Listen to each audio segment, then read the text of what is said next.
Dek iki omong nang ngarepe ketua pemuda Karangkadempel. Sapa gong ketua pemudane? Aku. Lho. Kowe to saiki? Aku sampe menang voli. Wah. Ame menang voli kok dadi ketuamu gleleng padake toser. Wow. Gaweane ngumpani tak umpani swara semet, tak umpani swara semet. Lho, kok voli kok umpani swara? Dolop apa mingan? Dolop-dolop ora. Nemban, ngapa Bagong? Kowe kok maju ning ngarep aku? Aku kan ngurus omonganmu. Ngurus perkara omongan sing kepiye? Kowe mau omong muni piye? Lho, kowe kok ora basa karo aku? Oh ya ora penak suarane. Gunane apa aku mbasani pendhita sing ora penak suarane? Kowe sadar ora to? Nganggo jubah putih, kethu putih kuwi pambegane ya putih, resik atimu. Nek sing putih mung jubah karo kethumu, nek atimu letek kowe pendhita ndok basa. Penyakit kowe. Mulane ndi-ndi anggere ning durna geger, ngendi-endi anggere ning durna geger, kowe menghasut dengan kata-kata sing ora bener. Loh. Aku muni piye kok kowe nesu? Kowe mau muni piye? Sing arep bumi angus sapa? Karangkadempel. Karangkadempel ki masyarakate akeh. Masyarakate Karangkadempel ki pirang-pirang? Ana 1444 kakak. Nek 1444 kakak kuwi tok bumi angus, berarti kowe mateni wong pirang-pirang. Kowe mateni wong pirang-pirang. Kowe jagal menungsa kowe, Dur. Hah? Kowe udu pendhita kowe. Kowe pembunuh kowe. Kowe ora wangun kowe nganggo sandangan pendhita. Nek mboyong semar, aja nyangkut-nyangkut karo masyarakat Karangkadempel. Aku nesu ngene iki ora mbelani bapak. Nek sing tak belani Karangkadempel. Iki bumi wutah getihku. Iki bumi kelahiranku. Bumi yang kaya dengan adat budaya yang ada di Nusantara. Ngapae Bagonge ngapae cah edan ora. Nesu kok dadi deklamasi. Dadi nek bumiku iki arep tok ganggu gawe. Aku ora ikhlas, Dur. Aku ora ikhlas. Nek aku wis muni ora ikhlas, rawe-rawe rantas malang-malang tak putung. Petro kowe padha Rarjo, Petro. Tansah pinaning kawidadan sowan kula, Pak. Kepareng kula ngaturaken sembah mung kemeng pangabekti kula kunjuk. Iya tak tampa. Gawe gedene ngatiku ora liwat pangestu ning wong tuwa tampanana ya Petro. Kula pundi nggo jimat paripe dayanana ing kasantosan paring misripun Bapak mewahono kabagyaning gesang kula. Iya. Prayogakno nggonmu ngadhep ngarsaning wong tuwa sampun boten kirang prayogi, Pak. Anak ragil bocah bagus dhewe. Bagong kowe padha slamet sowan ngersaning bapak tole. Anakku Bagong. Tansah pinanganing kawidadan nering sambikala kepareng kula ngaturaken sembah sumungkeming pangabekti kula kunjuk nggih Bapak. Iya tak tampa gawe gedene atine wong tuwa. Ora liwat pangestu ning bapak tampanana. Kula pundi nggo jimat paripe dayanana ing kasantosan. Mugi-mugi saged angentasaken ingkang putra dhateng kemlaratan menika, Bapak. Iya tole prayogakno nggonmu ngadhep ngarsaning Bapak. Sampun mboten kirang prayogi anggen kula ngabiyantara ngersanipun Bapak Semar. Nara Garing Petruk lan kowe Bagong mesti wae kaget. Atimu teka dina iki kowe tak timbali sowan ana ing Karangkadempel. Ndatosaken kejut raos sing manah kula nalika kula tampi Kintaka Wara. Kintaka menika layang, Wara menika pengumuman. Bilih bapak nimbali dhateng sowanipun ingkang putra Nala Garing. Sareng kula teliti wonten ing Kintaka menika kala wau tabuh 9 dalu.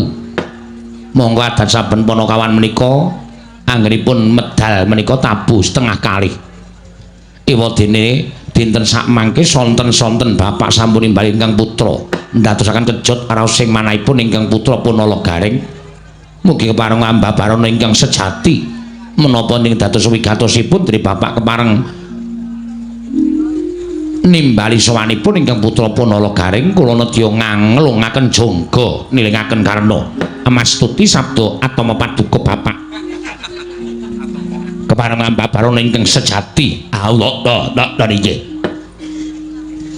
anggepe kaya neng kraton Petruk kowe aja kaget tak timbali nggih Pak umesar raos sing manah kula sareng kula titipun timbali Bapak badhe nampi dawuh menapa kepareng hamba barana ingkang sejati kepareng kula nganglungaken jangga nilingaken Karna menawi wonten boten repotipun penggalih Bapak boten kitang sekedhik atur kula dados cecolok apa ring penggalih paduka Bapak boten kitang sekedhik atur kula dados srana ngudari ruwet renteng penggalipun Bapak Semar Bagong kowe aja kaget tak timbali wah kata-katane do angel-angel iki ya coba kowe njajal nganggo tembung sing kaya nek piyai-piyai kraton do ngendikake kumedya raos sing manah kula pindharan salamba pinanjering alun-alun katembing samirana kumitir acaruk maras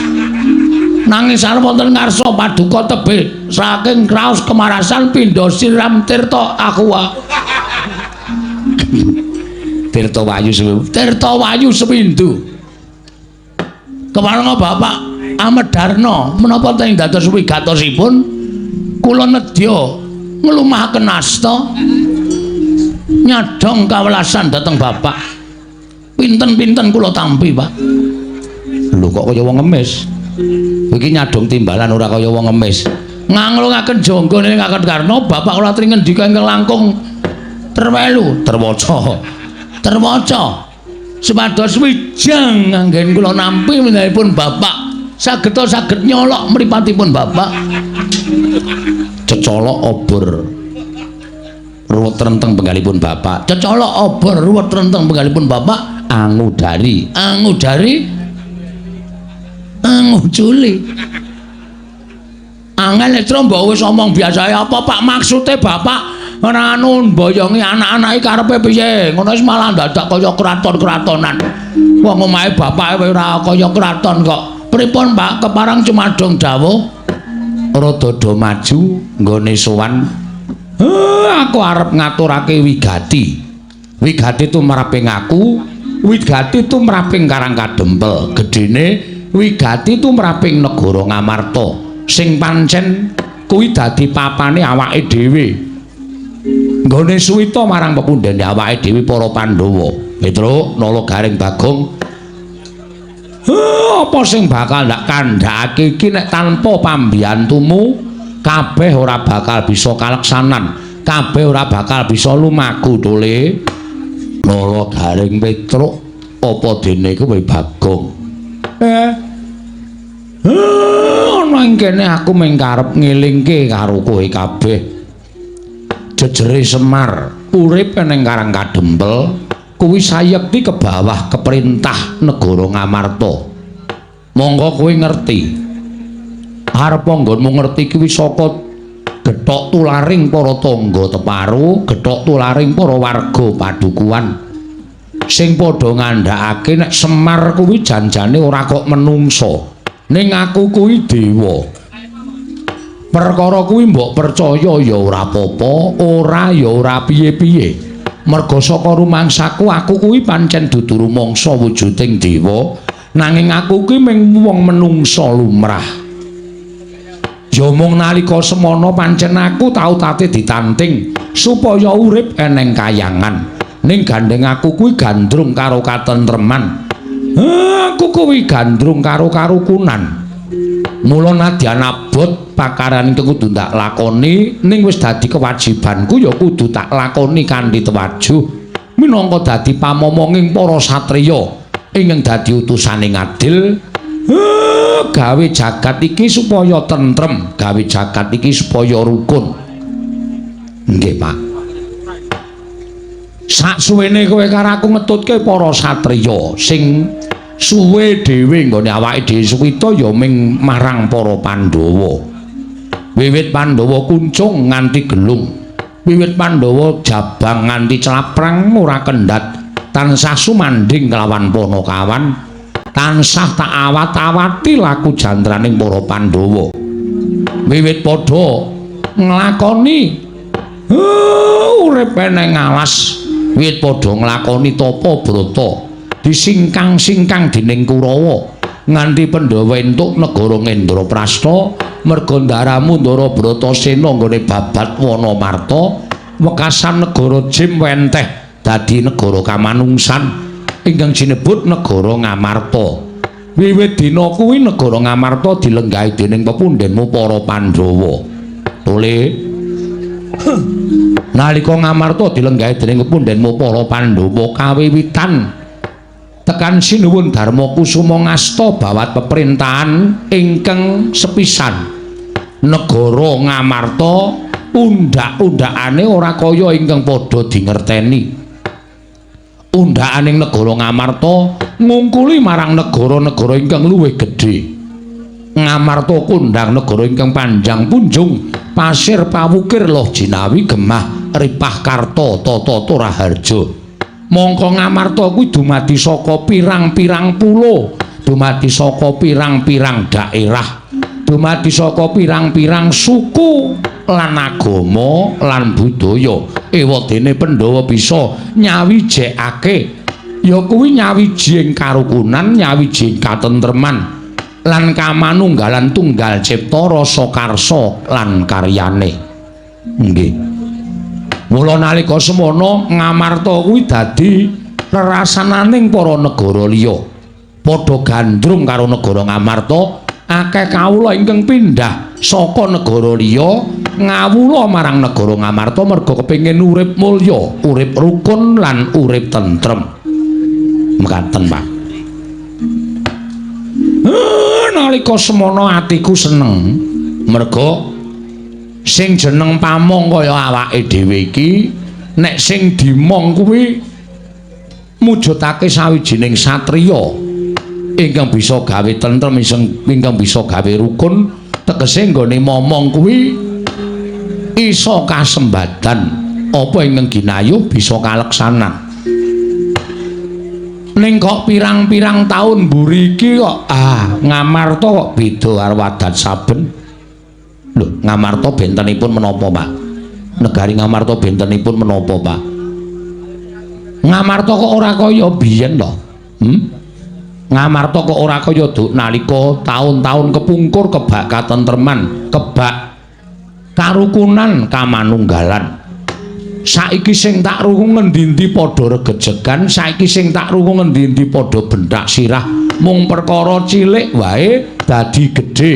Sedulur dadi mungsuh, sanak kadang dadi ora rukun merga perkara ingkang mung sepele, ingkang mestine iso dirembug sarana bedamen nanging nggone ngrampungi nganggo atosing balung muleting kulit. Mula kena tak upamake nek negara Ngamarta dina iki kawulane krisis moral.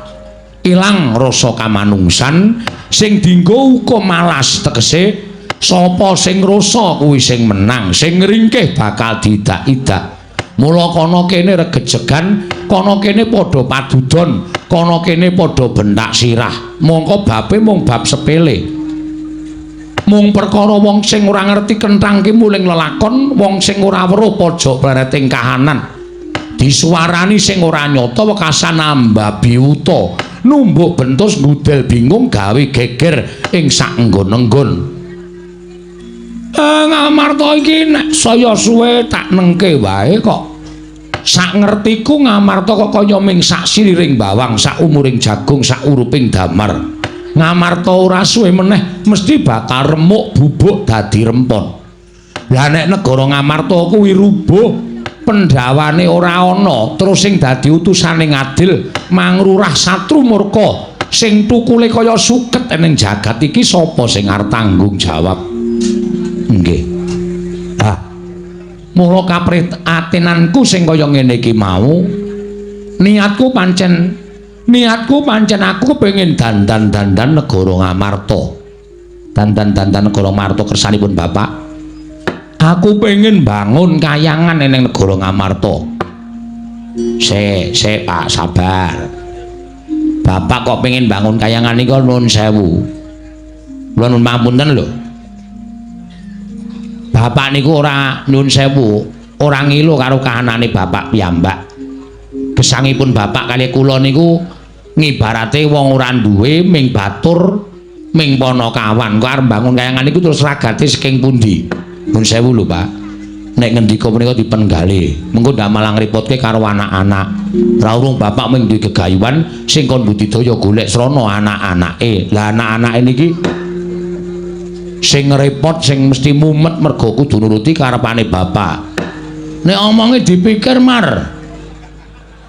Bapak Romar. Ngene Pak, kowe iki arep bangun kayangan iki nganggo pikiran ora sak penake dhewe. Kowe duwe gegayuhan, engko sing bingung anak-anak. Monggo aku wis kebanyakan kredit iki. Nek nganti aku takon golek utangan perkara kowe arep bangun kayangan awe cilaka. Awe cilaka mencit iki. Sedinane iso ora tak nggo iso nyukupi lek ku nyaur blang plecet, Pak. Lho, Bagong barang wis sambat kaya ngoten kok. Usik to.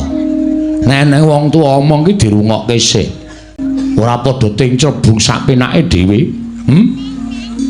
Sing tak karepe mbangun kayangan ki ora papan sing magrung-magrung dumadi saka jamrut Mas Mutiara Hergeni kuwi ora ning kuwi ming salokaning tembung Nala Gareng Petruk Bagong sing jeneng kayangan ki kebak kanikmatan kebak karukunan kebak katentreman ning kayangan ki ora ana rasa diya diniya ning kayangan ki ora ana rasa memungsuhan anane mung mat sinamatan daya dinayan tunggal cepa rasa karsa lan karyane yen abot padha dipikul yen nenteng padha dicangking kuwi kayangan mula tembungku iki mau ming tembung sanepa niatku mung kepengin bangun kayangan kuwi supaya kawula negara Ngamarta kuwi uripe pindhane eneng kayangan ora kok aku mbangun papan sing magrong-magrong terus kowe do takon goleke silian dhuwit ki weh bocah kok pikirane cethek men. Ora iso ngerti karepe wong tuwa. Sing tak karepke iki kaya sing tak kandhake, bangun morale para kawula, bangun atine para kawula supaya duwe jati diri. Aja gampang diblusukke dening wong kang kurang tanggung jawab. Wong ki yen duwe jati diri ora gampang diobat-abadake marang kahanan. Ora gampang rubuh-rubuh gedang. Ning wong sing ora kedunungan jati diri nek kancane ngalor melu ngalor nek kancane ngidul melu ngidul nek takoni perkarane apa plenggang-plenggung ora dong kuwi jenenge wong rubuh-rubuh gedang ora duweni jati diri. Lah oke-oke wong Ngamarta ki saiki kaya ngene iki ning kono ana gegeran ana kabar sing ora nyata ayo dorono do gawe kisruh do gawe rame ning nek ditakoni perkarane apa sing tok belani sapa ora dong drungap-drungop ming mergo nampa dit 50 tekane 100.000 lho kuwi sing lagi kelakon ning kene oke wong sing kurang tanggung jawab negara Ngamarta nyebar kabar sing ora nyata supaya Ngamarta rusak supaya Ngamarta geger. Lah sing digunakake ya wong-wong kawula sing ora ngerteni jati diri. Mula tak kandhani ya, pamulangan ki wigati. Wong ki nek duwe ngelmu, mestine ora gampang diblusukake dening wong liya. Wong ki nek duwe ngelmu, ning nek wong ora kedunungan ngelmu, nyepelekke ngelmu, ngelmune gunane nggo apa? Sing wigati awak rasa duwe kewanen. Kewanen awak rasa nek tanpa ngelmu, wah ming kaya kebo. Dicocok irunge ngalor kon ngalor ngidul kon ngidul ning kedurungan kekuatan kasantosan ya kudu sinartan ngelmu semono uga ngelmu tanpa kasantosan ya ora ana gunane nggih Pak mula aja nglerokke wong tuwa anggepe Semar kuwi mbangun kayangan kuwi nggo pondasi ndiasmu kuwi mesu bapak Bagong ya apa omongane ra rungdonge kok senengane do nyaru wis kapan kowe tau nuruti karepe Semar kapan kowe tau nuruti karepe Semar kowe iki pendak dina anane ming njaluk karo wong tuwa mongko sak temene kowe iki wis gerang-gerang wis do mentas kabeh nek ana apa-apa kudu tanggung jawab dhewe jare Cakra Manggilingan bocah kuwi nek isih cilik dituntun karo wong tuwa didulang karo wong tuwa dipinterke karo wong tuwa Sok nek wong tuane wis tuwek, anake wis padha mentas, wong tuwa ki dadi tanggungane anak. Ning pendak-pendak garing arep tak nunuti, aku repot, aku sibuk, ora sempat ngurusi wong tuwa. Petruk arep tak nunuti, jarene gaweane akeh. Bagong arep tak nunuti, wong tuwa nek nguyuh sak nggon-nggon marahi omahku pesing. Kok ngono kuwi apa anak kaya ngono kuwi? Kowe mbiyen cilik tak gedhekke bareng gedhe kon gula wentah wong tuwa do wangsulan menungso keparat kabeh. Sanes kula lho Pak Petruk, sanes kula lho Pak Bagong. Wong trio. Iki ngapa melu nyeneni iki ora? Wong seneni kabeh kon dadak urut-urutan kok tibane kari dhewe aku. Lah iki nang kene iki aku njaluk gawemu merga pamonging Pandhawa iki ora ming aku tok. Ning kowe wong telu ki ya dadi pamonging Pandhawa, dadi ala becike negara Ngamarta iki gumantung eneng aku, kowe, Petruk lan Bagong. Abang biru ning kanan negara Ngamarta ki eneng aku, kowe, Petruk lan Bagong. Nek nganti Ngamarta rusak, nek nganti Ngamarta kuwi elek kedadeane, sing dicucuk karo dewa aku. Lah mbiyen ngopo Semar kok sago momong para Pandhawa? Lah mbiyen ngopo Semar kok sago minangka dadi pamonging negara Ngamarta? Saiki Ngamarta rusak, terus tanggung jawabe pamong piye? Nggih, Pak. Nggih. Lah terus kula kedah kados pundi, Pak? Kula mbantu menapa?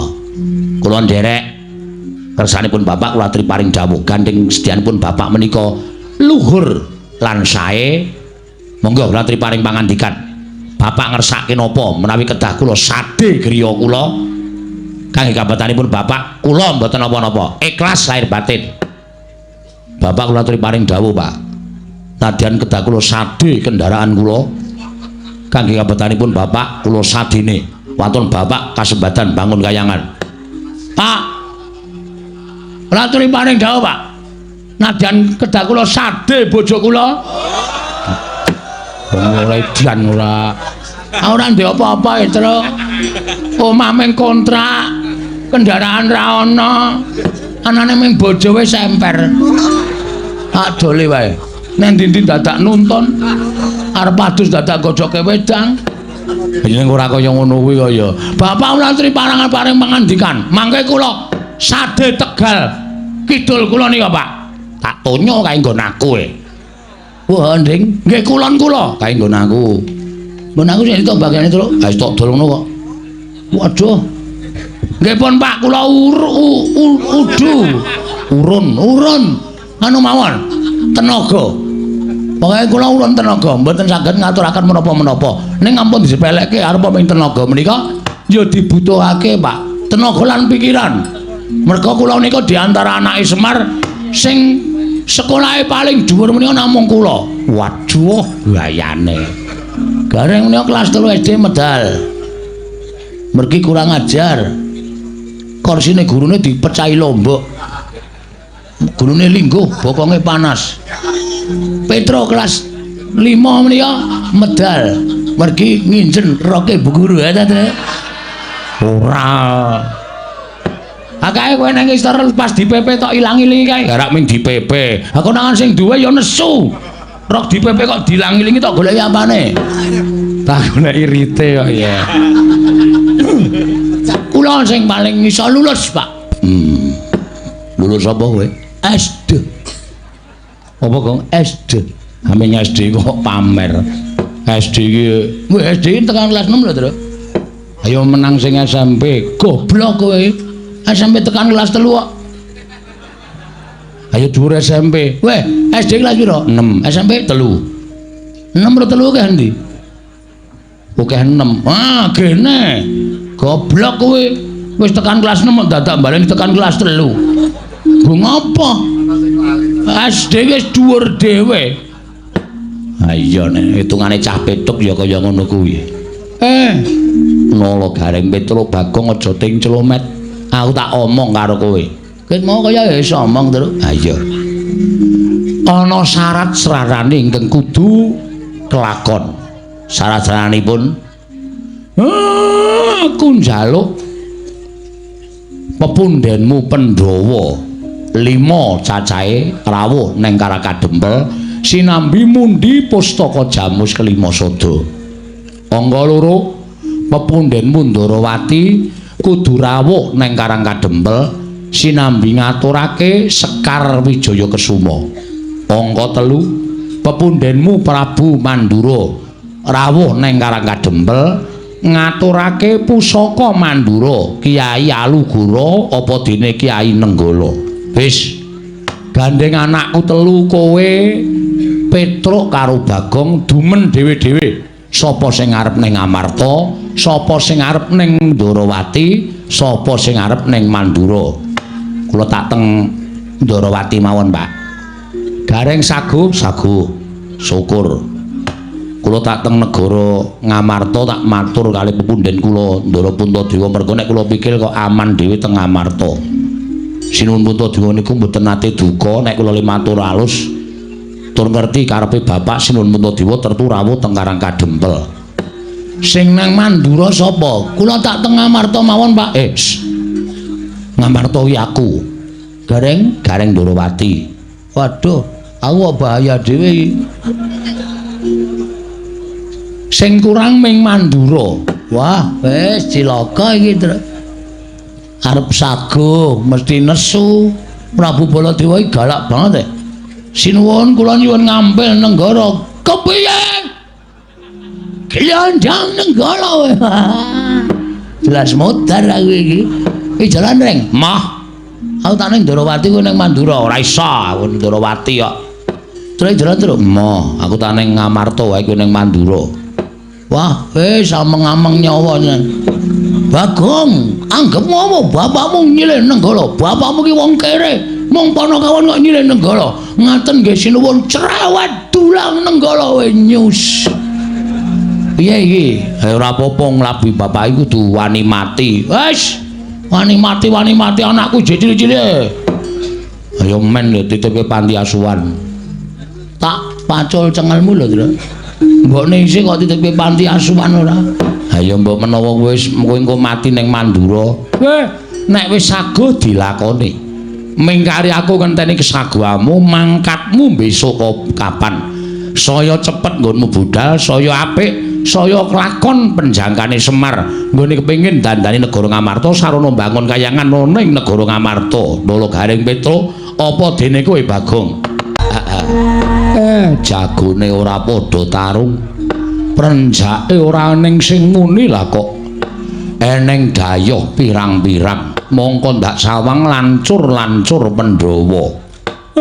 Lala Garing iki momongane awake dhewe kok padha rawuh mrene. Wah.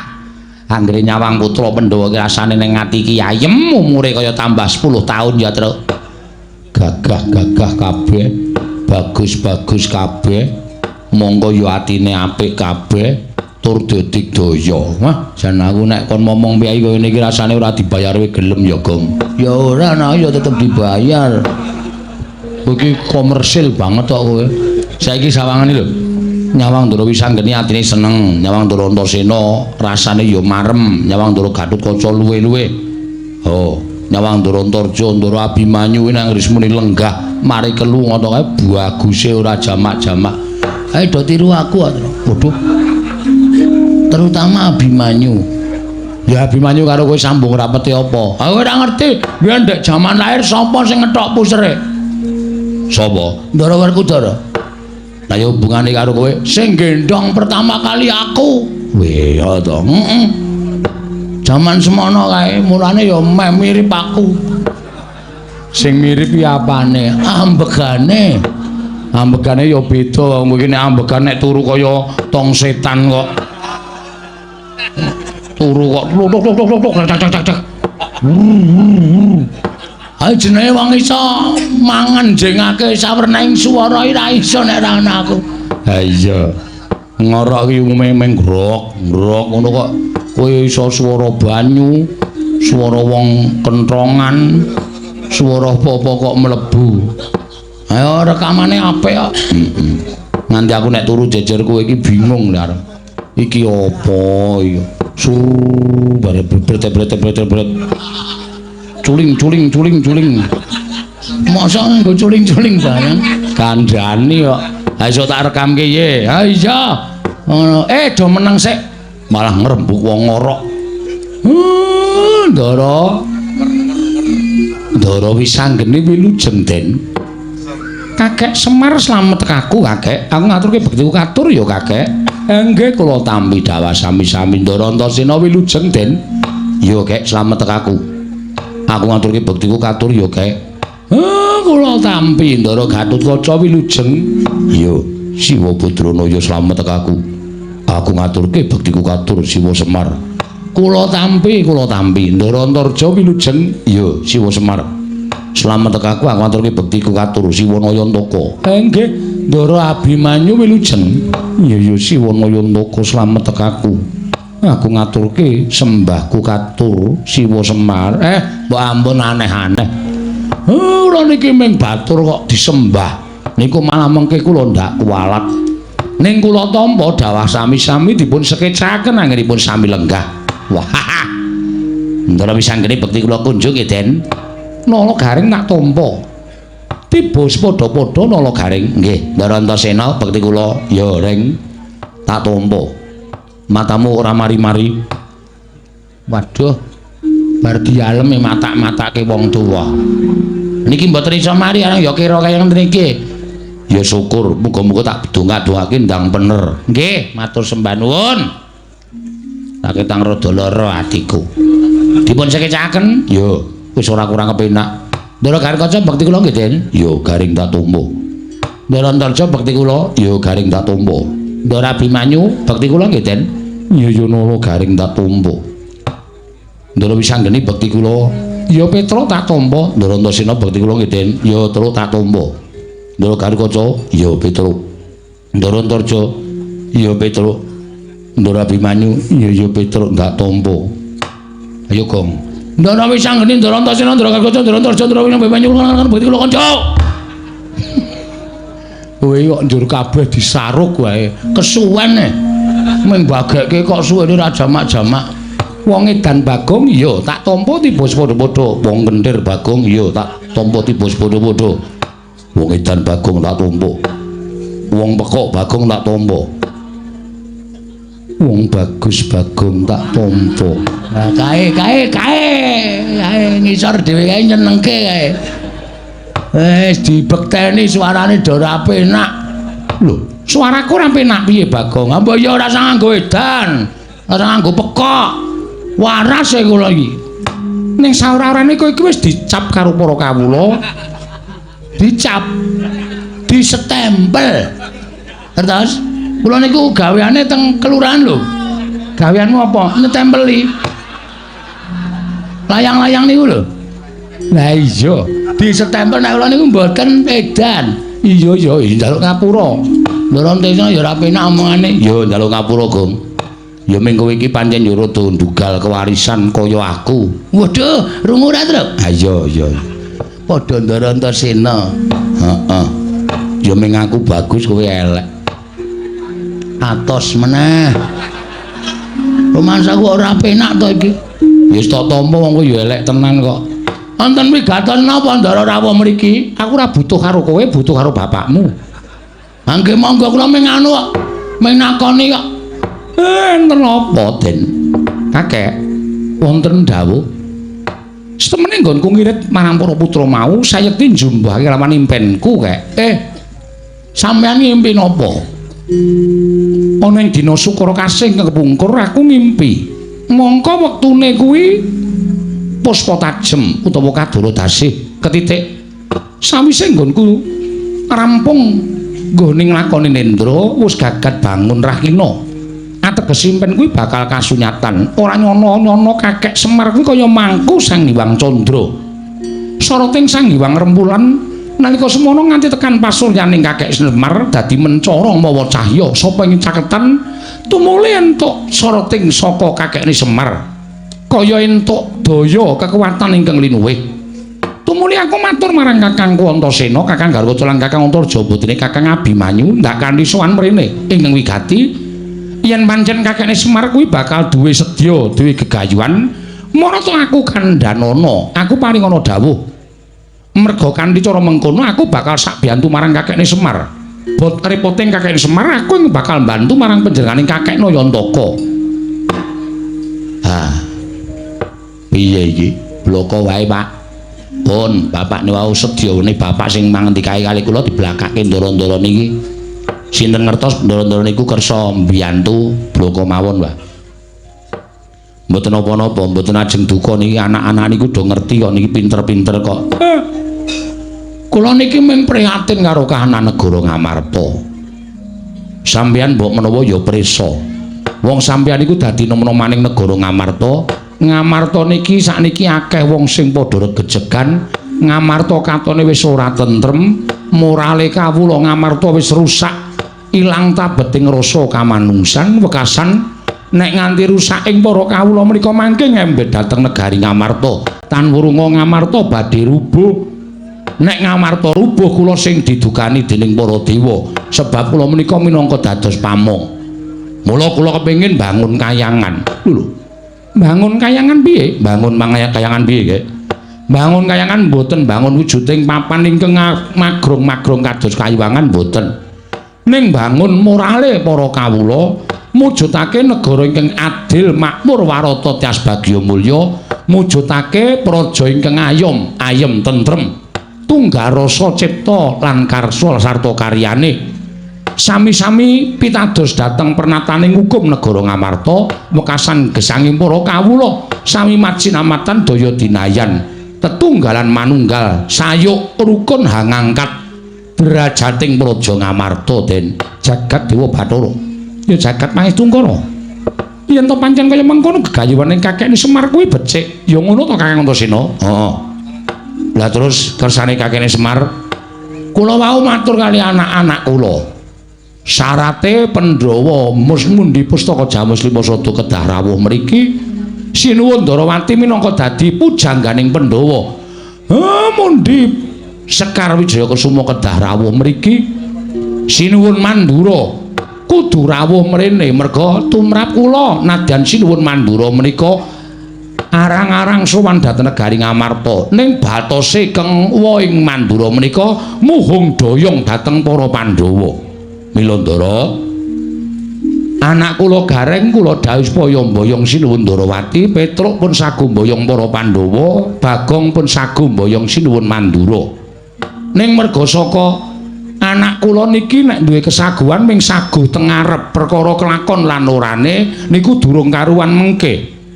Mula gandeng sampeyan rawuh mriki nek upama lho sampeyan niku kula suwuni tulung pripun? Lha coba kula tak nyuwun pangandikanipun Ndara-ndara kula lancur-lancur Pandhawa. Kagat risang kapirangu ranggul kinempit kembit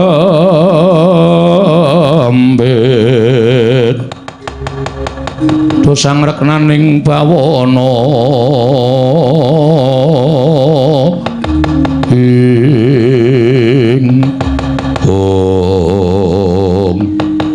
yen pancen temagaku digunakake dening kakekne Semar aku ora bakal wegah.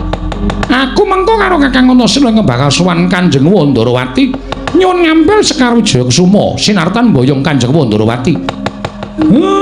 Sampeyan kalih Ndara Antasena iya kek.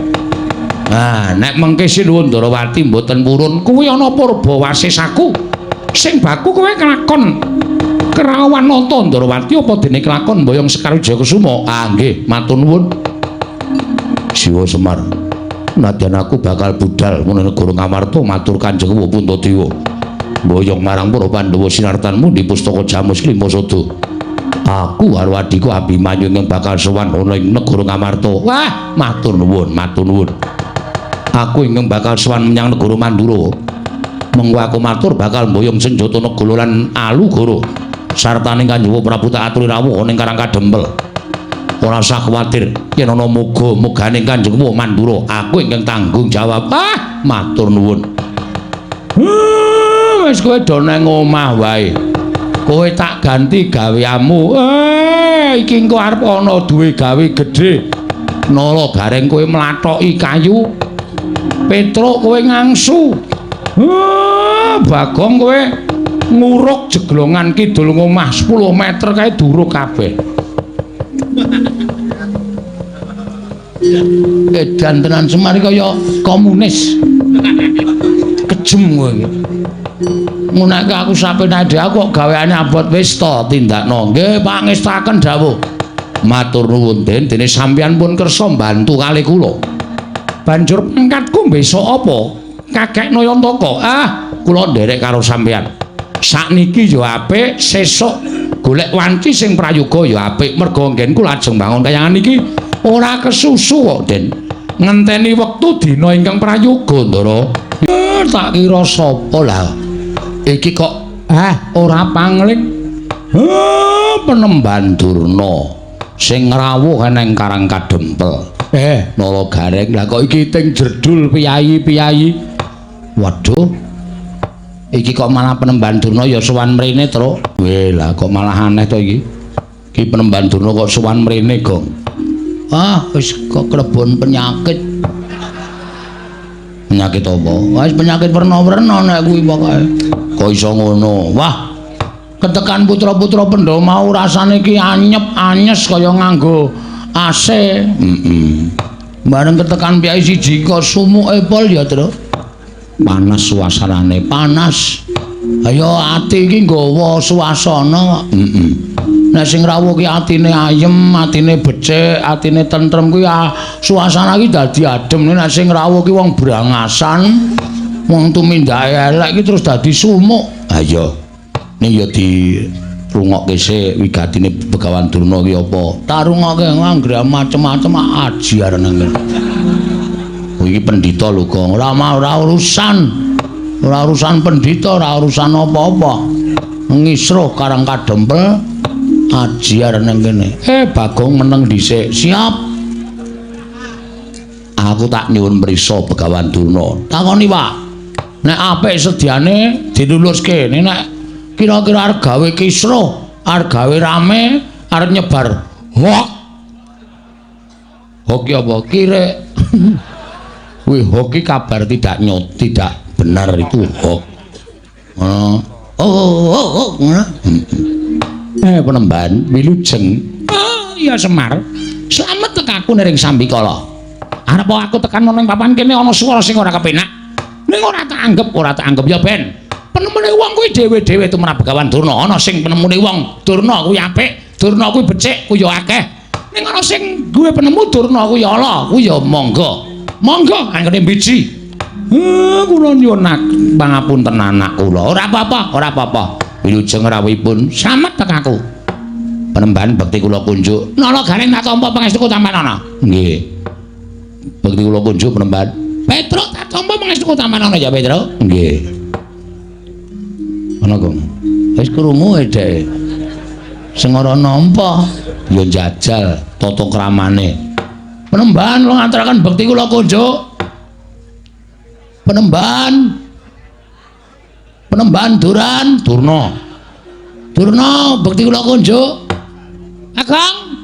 Wonten dawuh. Kowe tak takoni kowe wangsulan ya? Nggih. Kowe ki nek ora sudon karo aku ngapa to?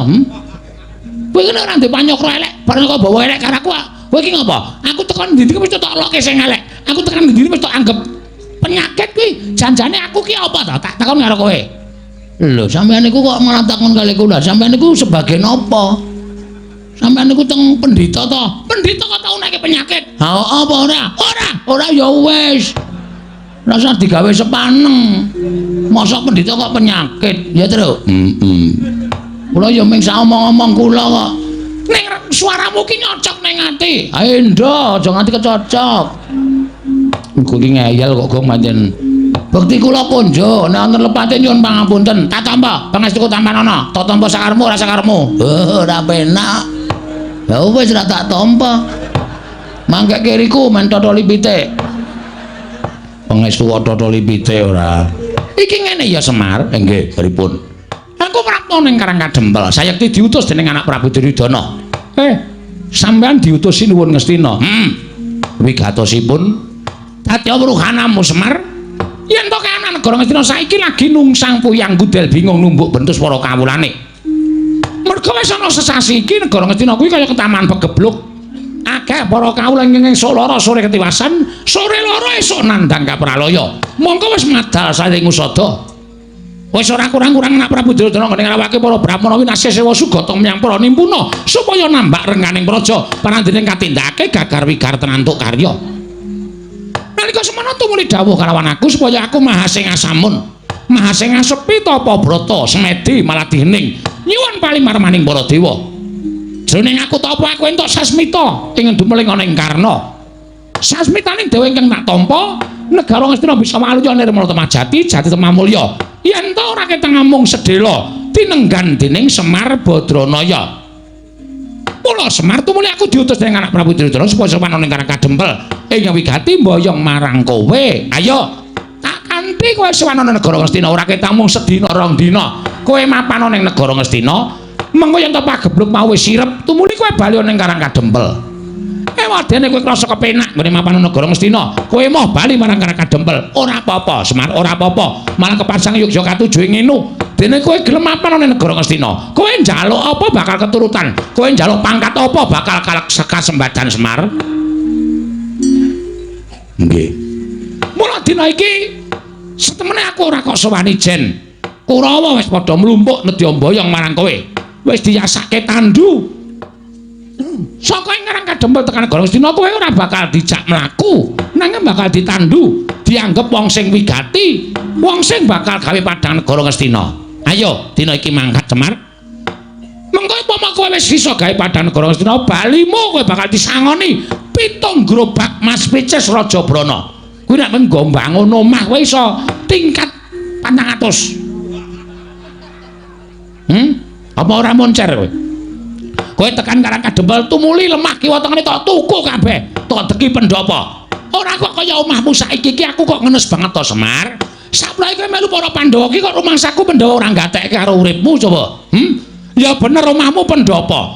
Ning kok payone kok ana gendeng, ana seng, ana plastik.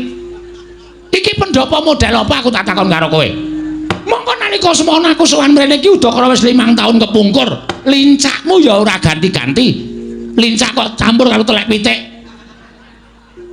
Kowe kuwi abdining Pandhawa. Lah kok uripmu ora mingsra babar blas. Mbok ya golek kamuktening lair to Semar. Golek derajat, golek pangkat, golek brana picis, golek bondo donya dienggo nyukupi marang uripmu ning alam padang. Nek kowe gelem sowan nang negara Ngastina, iki bakal malik grembyang amung diutung 3 kedheping paningal. Kowe sowan negara Ngastina 2 dina 3 dina bali dikandhani 7 gerobak Mas Picis Raja Brana mutiara inten jamrut hergeni kabeh bakal dipasrahke marang kowe. Tekan Karang Kadempel tok dudah sak karung wae mongko saben sak gerobak isine 40 karung. Kuwi 7 karung. Petungan. Ayo pikiran, apa kowe ora blereng? Kowe buka sak karung wae iso tok nggo tuku lemah 4.000 hektar. Wis, tok deki omah 350 meter. Yasa stadion bal-balan. Yasa apa wae kowe bakal lakon. Kowe tuku tumpakan kereta kencana tinarik jaran caca 8 ya kelakon. Kowe ora mung nganggo jarik sing sarwa luwuk kaya ngono kuwi. Ah, kathokmu training ireng. Kowe tuku ning nggon wayangan to kuwi. Ketara mereke ora terkenal. Semar kok nganggo training tulisane SD Kali Bawang.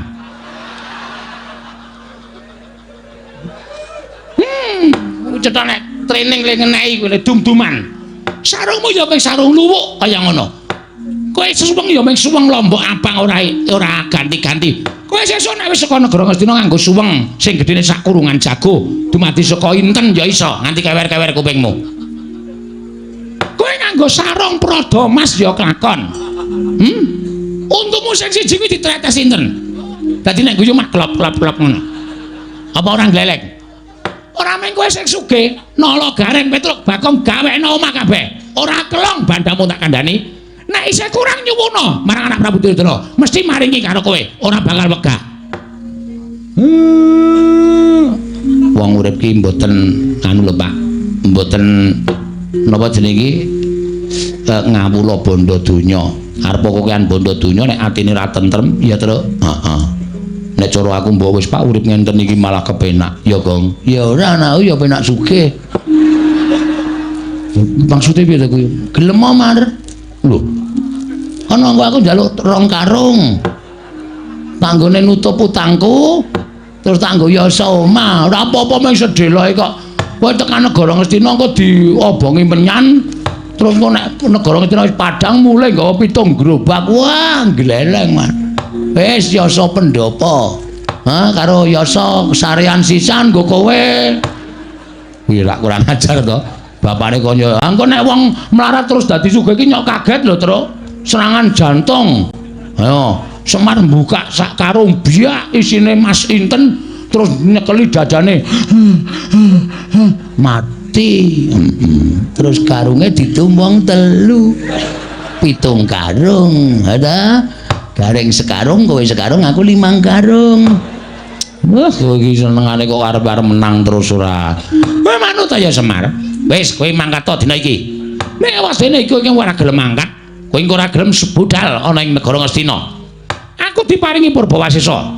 diparingi Purbawasesa dening anak Prabu Duryudana dadi aku ning duta kongkonan ning duta ngrampungi karya kowe kudu kelakon sowan negara Ngastina tinimbangane kawula Ngastina entek mergo ketaman pegebluk aku bali marang Praja Ngastina ora gandeng karo tanganmu ora iso nyowanke karo kowe wanter ngendikane anak Prabu Duryudana Begawan Dara bakal dicopot kelenggane yen perlu bakal dikethok gulune dening anak Prabu Duryudana mula sowanmu iki mau nyelametke uripku ya Semar kejaba nyelametke uripku kowe manut karo aku ewadene kowe ora manut karo Begawan Dara tak kanthi ning Ngastina kowe ora gelem tinimbangane aku mengko mati dipejahi dening anak Prabu Duryudana oh kawula kowe sing tak ruda paripeksa kowe sing tak jiat nganggo cara kepiye wae kowe kudu tekan negara Ngastina bangga najan kowe mlayu tekan ngendi paman kowe bakal tak oyak tak kanthi menyang negara Ngastina yen kowe ora gelem sing tak katutke dosamu kawula sakarang kadempel tak bumi angus dina iki Semar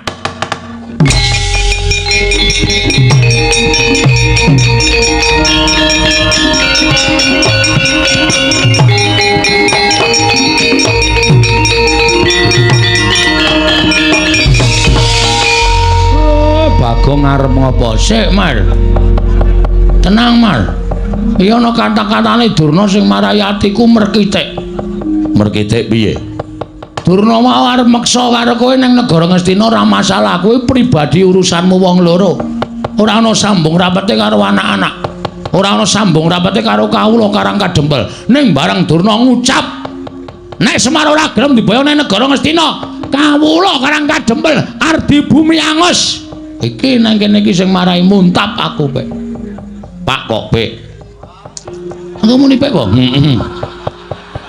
meng lirike kok krungu ya Mir kowe iki nek omong sok kebablasen ora iki sing marai aku ora seneng iki sing marai aku ora trima nek masalah kok diembet-embet karo kawula Sakarang Kadempel aku tak takon kawula salahe apa kawula ora ngerti kenthang ki muling lelakon pojok plereting kanan kok arep di bumi angus karo Begawan Durna ora sadar dhek nek dhek iki omong ning ngarepe ketua pemuda Karang Kadempel sapa gong ketua pemudane aku lho kowe to saiki aku saplai menang voli wah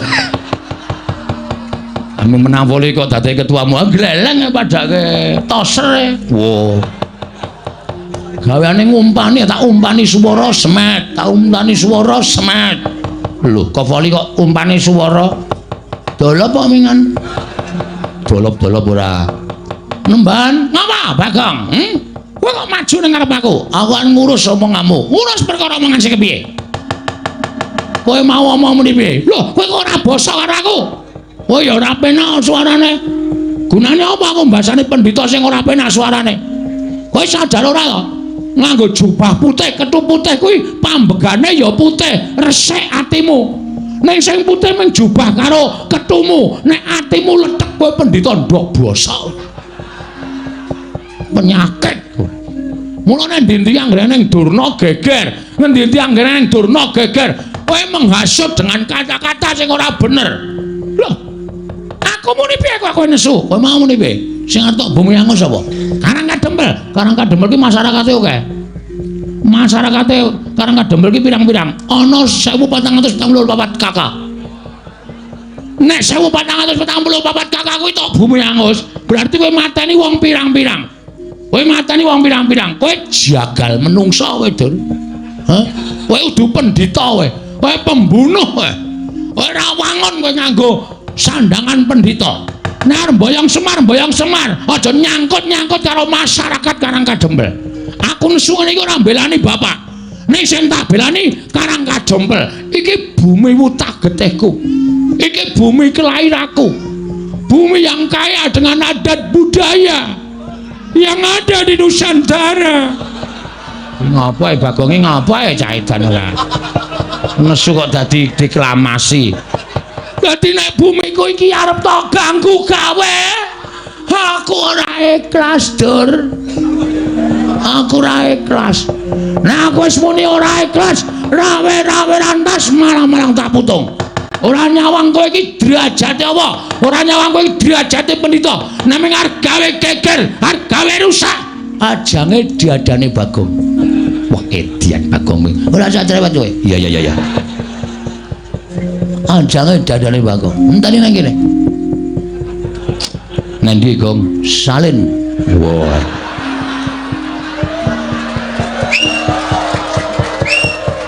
Nek wis aku nganggo kathok training sabukan tampar kawat putih ngene iki pakaian tak nggo ngajar wong ta.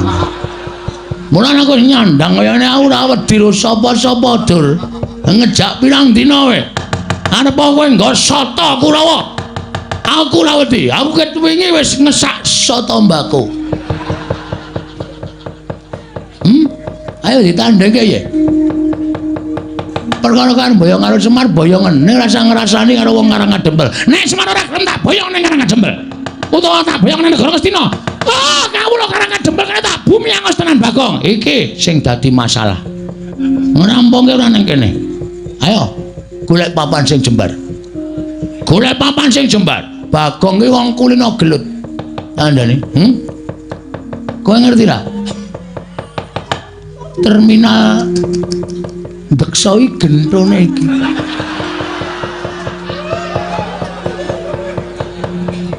Aku nena wis insap. Aku wis ora manggon ning kono mergo aku wis tutuk lekku edan cara mbiyen. Dadi nek arep golek masalah karo aku ketangga ro Dur. Loh, nek ngono kok wani karo Durna? Genawe susul klambi kok ora wani piye? Wis nganggo training kaya ngene kok. Iki nek nggo nendang ora bakal suwek. Hah? Wong wis suwek ket wingi kok. Oh, ha iya ngono kok. Wah, iso mlebu tangan. Mula aku nek kukur-kukur kok penake ra jamak-jamak. Anggere turu tak kukur kaya kejel-kejel. Dapure ora. Hah? Mula ana bedhekan bakso apa sing paling enak? Ya kuwi bakso dikukur esuk-esuk. Tak printeng dasmu lho Gong kowe iki omongane ora. Ayo, nendi pampane terkati-kati. Lho, Bagong pepalange Bangantara. Ora minggat ayo metu coba. Ayo tak toce Bangantara.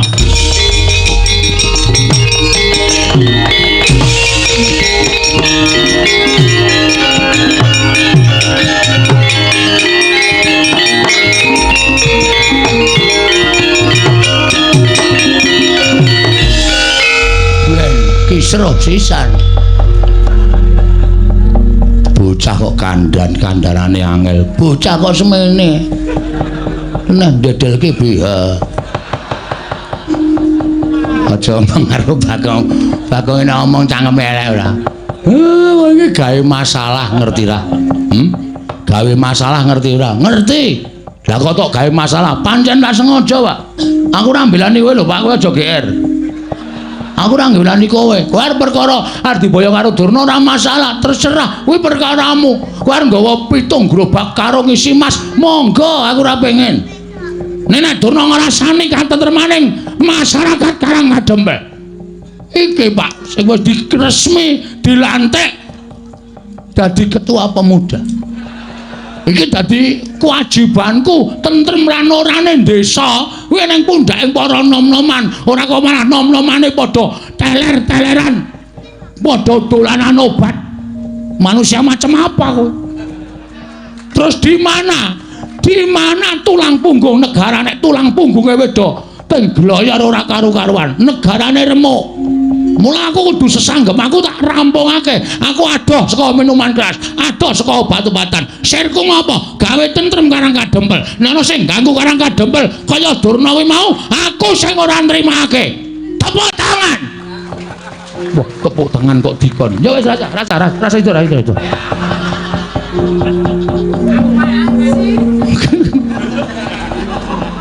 Dek, bocah kok senengane gawe heboh lho. Heboh nek ra heboh nek ra dadi senengi.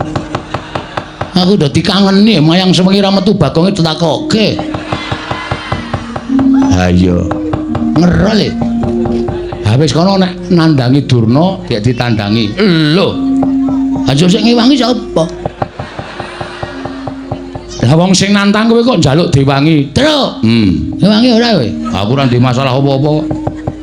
Aku ono dirampungke dhewe. Aku le ngoyo perang Rukurawa ming nglabuhi lambemu mbok yo men. Lah kowe ora ngewangi aku kok. Lho, ngapa aku ora ndek masalah apa-apa kok? Ya wis, oke. Kowe ngono saiki karo aku. Ora masalah. Dikira aku terus ming semendhe karo kekuwatanmu apa, Truk? Dumeku anake Semar sing dhuwur dhewe, sing jangkae amba dhewe, sing kekuwatane gedhe dhewe. Kowe tak suwuni tulung nyingkirke memala Karang Kadempele wangsulamu kaya ngono. Oke. Tak titeni omonganmu esuk sore iki. Asli aku tak titeni. Wah, anggere kowe njaluk tulung, Gong. Iki, Gong. Tak preke mingan. Wis ora sambung karo kowe aku. Gus, apa? Sampeyan sayang mboten karo kula? Lho, kowe iki abdiku, Bagong. Monggo kowe abdi sing paling nyenengke. Ngamarta ki nek ora ana kowe ming ana Gareng karo Petruk karo bapakmu ki ora gayeng. Ning nek ana kowe dadi gayenge ora jamak-jamak. Ngamarta dadi kaya kebak kabagian. Betul. Terus mengenai hal seperti ini, sing endi? Durna niki wau lho, pun kula tantange. Sing nantang Durna sapa kula? Sampeyan prisa to? Iya, aku ngerti. Lah terus napa sampeyan mboten ngewangi kula? Lho, Bagong, kowe arep gelut karo Durna to? Nggih, aja kuwatir. Aku sing ngrampungi. Kok ndur ngambung barang. Saking seneng kowe. Daradasena apa? Kowe sampeyan sayang kula mboten? Ora. Mbok sayang yo. Lah piye kon ngajar Kurawa? Wis kowe lungguh sing kepenak. Engko Kurawa tak jotosane. Asik. Ndara gak kaca. Piye Bagong? Kurawa dipotoli sirahe. Yo, aja kuwatir potolane. Wong sik drat-dratan langsung dicabut wae. Yo. Ben rusak ora iso didandani. Yo. Ndara Antarja, apa Bagong? Kurawa disemburi kabeh. Yo, semburane. Ben do mlonyo awake men do mundur saka Karang Kadempel. Yo, engko nek Durna mangkano maju perang krubut wong pirang-pirang. Yo, aja kuwatir. Ndara Bimanyu, apa Bagong? Sampeyan tahu to pas ngelak niku kula goleke unjukan Melayu aduh banget nganti kula gembrobyos. Iya.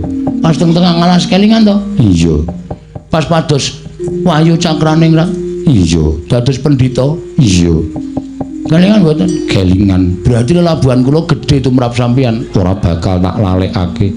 Saniki kula nek ke taman kanan kelingan mriki panjenengan pripun? Aja kuwatir aku mbelani kowe. Sip. Ora butuh kowe nyok. Wah, edan ya. Bagong ngrayu sapa-sapa ya iso to ya. Padhake ora butuh kowe, terus ora butuh Gareng. Iki lho rekan-rekanku. Wis siap nandingi para sata Kurawa. Oh, ngoten. Awong ya urung do mangkat kok. Kaya kowe iki bombong-bombongo. Oh iya ya. Niki lajeng mangkat methuke Kurawa njeng napa? Lho, aku manut kowe. Kowe iki ketua pemuda to. Aku manut ketuane. Oke, ketua pemuda memerintahkan anak-anak Pandhawa Buddha sekarang menemui. Aduh, kok. Lho, ana anu Sata Kurawa. Dibuat mundur. Pukul mundur para Sata Kurawa. Mangkat saiki, Bagong. Buddha samrika ngestoke dawuh, Bagong. Bagong, heeh. Samai aku kok kaya urung tau tepung. Lho, Aku Kurawa piranganing Sata Kurawa. Kartomarma dudu Kartomarma, pancen aku padha karo Kartomarma ning aranku Surtayu. Wis jeneng kok nganggo jeneng kali. Lho. Jeneng kali sapa? Serayu. Surtayu. Surtayu dasar pranyata. Bapakmu tak boyong ning negara Ngastina. Nek perkara Durna arep boyong karo bapak mung gemantung wangsulane bapak. Bapak gelem apa ora?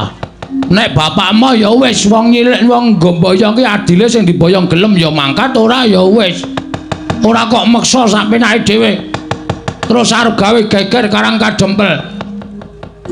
Bagong sing ora trima. Tantrimaning Bagong Durna tak tantang aku ngerti nek Durna nggawa Kurawa. Ayo, krubuten legane atiku. Boyongan Semar nek iso nglangkai kuwandane Antasena. Ngapae?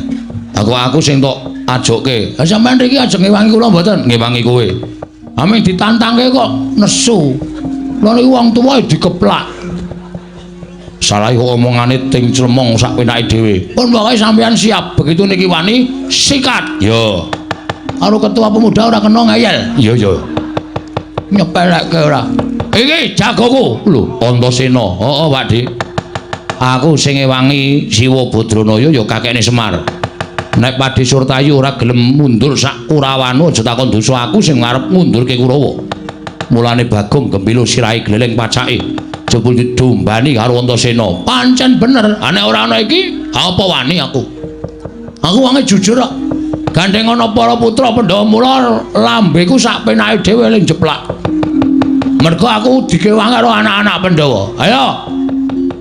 Sirnana Ndara Antasena boyongan Semar.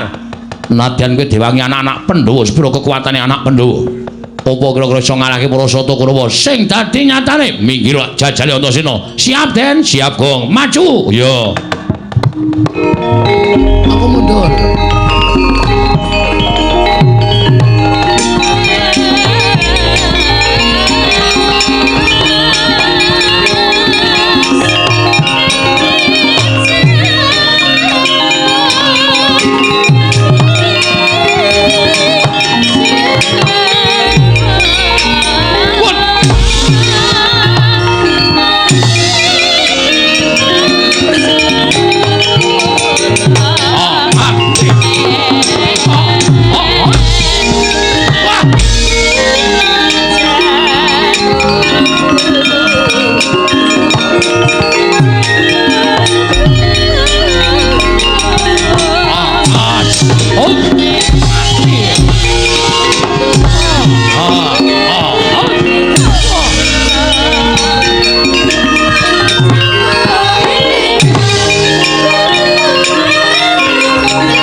sok tunggal jebol dadamu wal.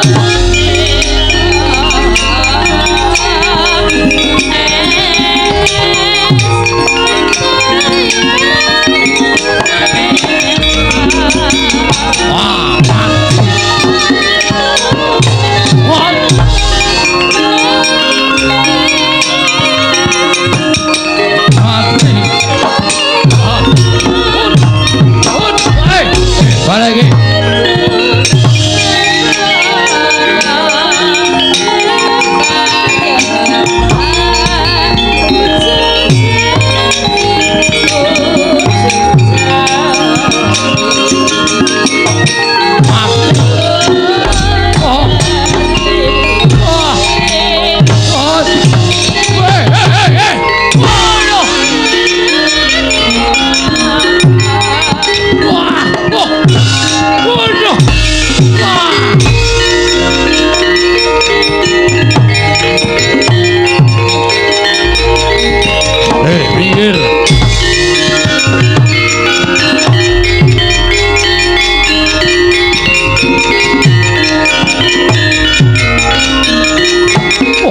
Gatotkaca Siwa Kartomarma kula aturi mundur. Wah, ora bakal mundur mboyong Semar.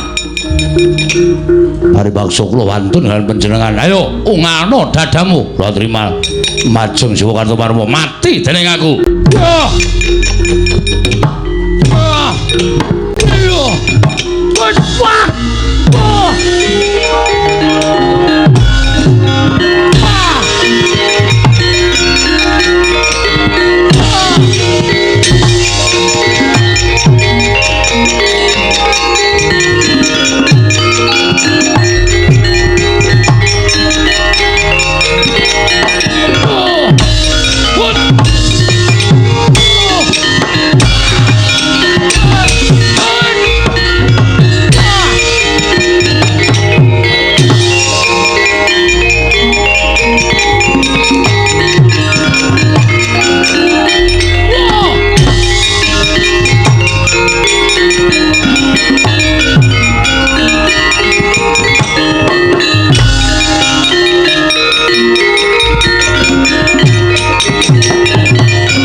Aku kok ketoke wirang nek ora maju kok sing maju kok mung anak-anak Pandhawa tok. Padahal iki Karang Kadempel, bumi wutah getihku. Ora pangling iki, Satama. Edian ora basa karo piyayi. Basa apa? Awon basani kowe ya. Dhuwur aku derajate karo kowe. Lho, kowe batur. Aja disawang lair, Mas. Kowe ketoke piyayi ning nuwun sewu. Metu saka weteng apa kowe? Hah? Wong tuaku pendhita. Bapakku pendhita, ibuku widodari. Widodari ning keleke papat. Lho, keleke papat piye? Kowe ora ngerti critane apa? Kowe iki anak jaran mo. Wis. Ora watun iso ngucap. Kowe aja ngene karo Satama. Ayo, neng kene sapa? Kowe apa aku sing kudu tekaning pati? Piye? Kaya apa aku sing kudu tekaning pati? Leno pangendhamu tak pecah siramu. Leno pangendhamu tak suguhi ramban. Lho.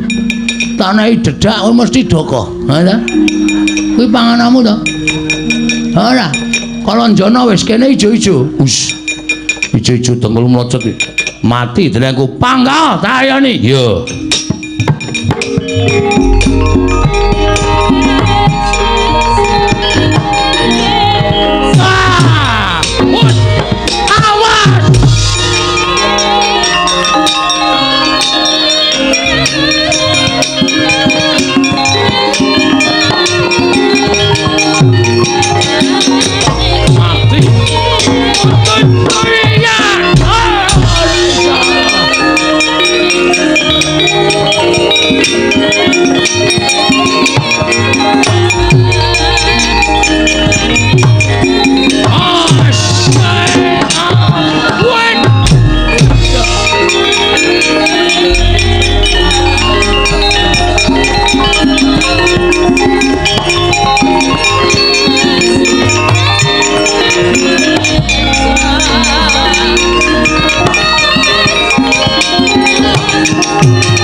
ana sampean modar tenan.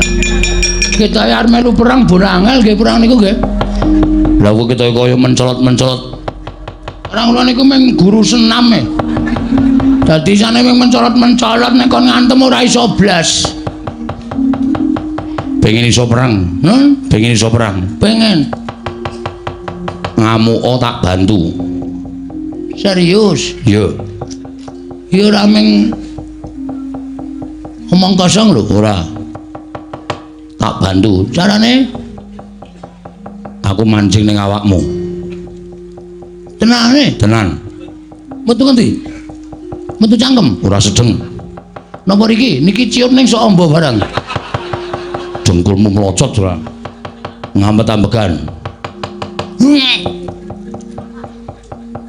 Mancing ning awak mau. Nggih.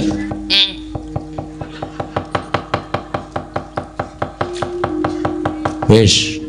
Wis. Lho. Gus? Sampeyan teng pundi? Ning awakmu. Serius tenan. Kowe ora iso lara, ora iso mati. Kowe kenggonan aku iso ambles bumi.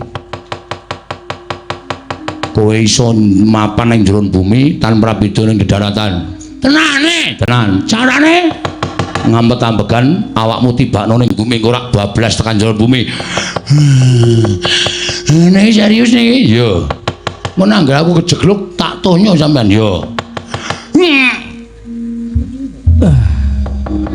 Wah, langgeleleng tenan iki saiki aku. Ngamuk Kurawa tenan rasa njaluk bantuane sapa-sapa. Wah. Piye neng? Lho. Kok iso ambles bumi? Lho, ayo abdine Ndara Antasena e. Nek ngambles bumi wae pinter. Coba njajal aku tak weruh. Ki lho, mat ki lho. Yo. Jedul mburimu Reng, mburimu wedyan. Ambles meneh. Mburimu Reng, mburimu wedyan ora sida. Mburimu Reng, mburimu wedyan bocah iki kok mbeda wong tuwa. Mula nek ndek bendara iki dimanfaatke. Iya, war njaluk ndara-ndara Gatotkaca. Ayo, Allah selamat.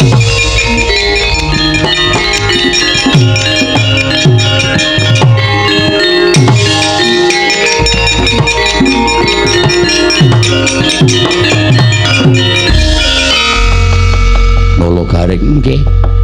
Ngopo mrene? Bagong pamer Ndara. Kula wiwirangan. Pamer apa? Dicelupi Ndara Antasena terus titik-titik ambles bumi, titik-titik ambles bumi.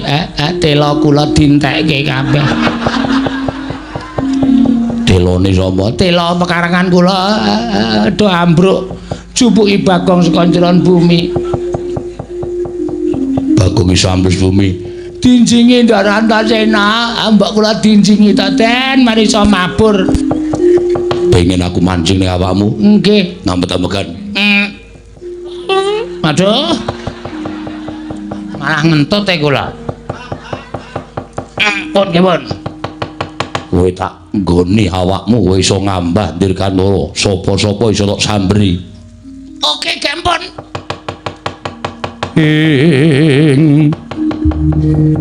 Irikata tyan Gatotkaca tinon mapak Karkasuta. Mpun Den, wis. Pun mancing teng awak. Wis. Carane mabur sikile gedruke ping 3. Kowe bakal ngambah Dirgantara. Biar kowe wer. Ketok tak potol ndasmu kowe. Wajah kowe sing rumasane sing iso ampuh ki mung kowe tok. Wah, merdeka tenan iki. Wah, geleleng tenan. Ayo, Kurawamu, Suramarta, Jamlak, cangkingi siramu kabeh kowe.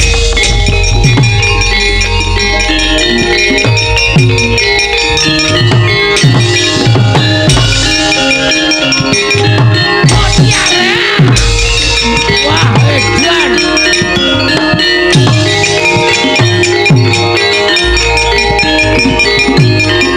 Apa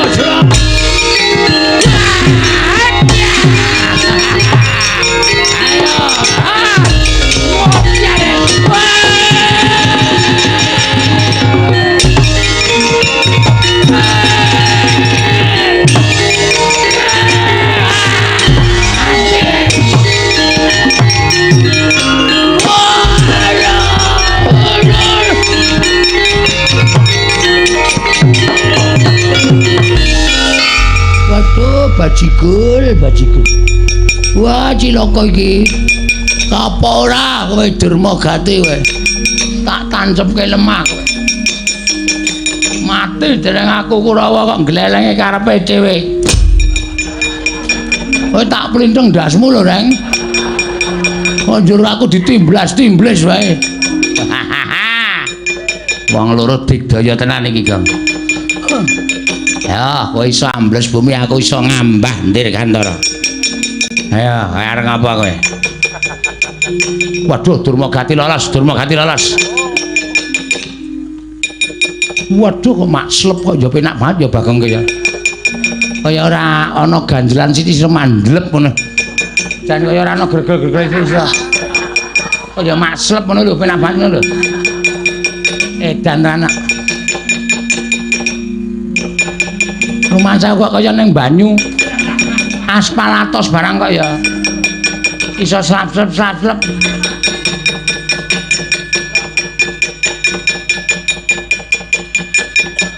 Kurawa bubar ora karo-karuan.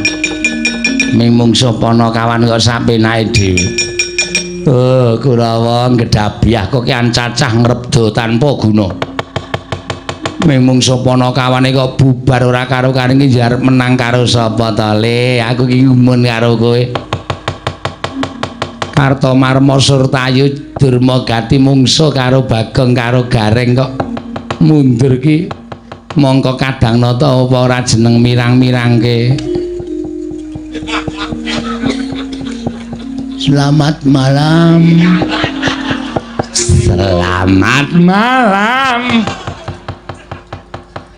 Sengkune gila karo aku. Paring dikira demit kok jedul saka njeron bumi. Meneng wae. Oh ya, legane. Banter tenang,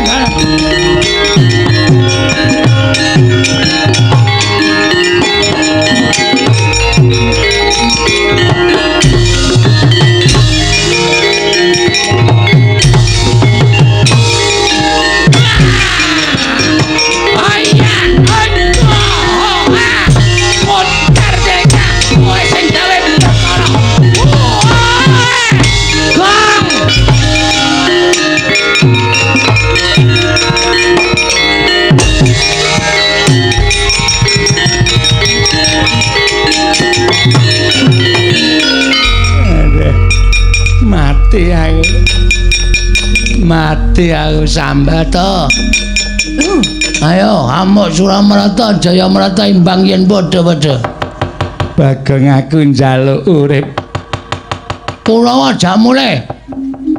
Kurawa ora gawe rusak karang kadempel. Jamule.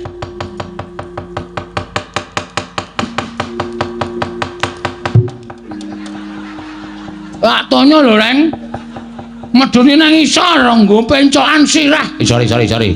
Yo arang rum tau landing. Nang ngapura kaya. Ki sing dadi tok sumbering perkara wis kecekel. Heeh. Kapake Reng. Bondo wae. Terus tangane dibondo, sikile dibondo, klikarke ning aspalan. Kowe golek beras sak gegem, ha? Aku tak golek pitik saoke-oke. Beras diwur-wurke ning mripate Sengkuni, pitik diculke ora nata limatane Sengkuni. Aja, urung entuk pitike. Lho kok geger to ya? Aduh Bagong, aku njaluk ngapura. Mesake kuwi jenenge niksa. Ya nek Sengkuni mati namung picak. Rame dadi tukang pijet to? Ha iya. Sakit to? Ngene wae, golek gerobak loro, terus gulu taleni gerobak kon mlaku ngalor, sikil taleni gerobak kon mlaku ngidul. Engko ora pedhot wetenge. Aja Bagong. Gerobake lagi nggo ngusung damen. Kowe santai wae. Aduh mati aku. Aku tak nggawa Kurawa mulih ning aja mbok siksa. Mulih. Ora mulih ditenono kowe. Iki aku nek wis nesu ngene iki aku gelem ambles bumi, kowe tak pendhem urip-uripan ning bumi modal lho Sengkuni. Iya aku tak bali.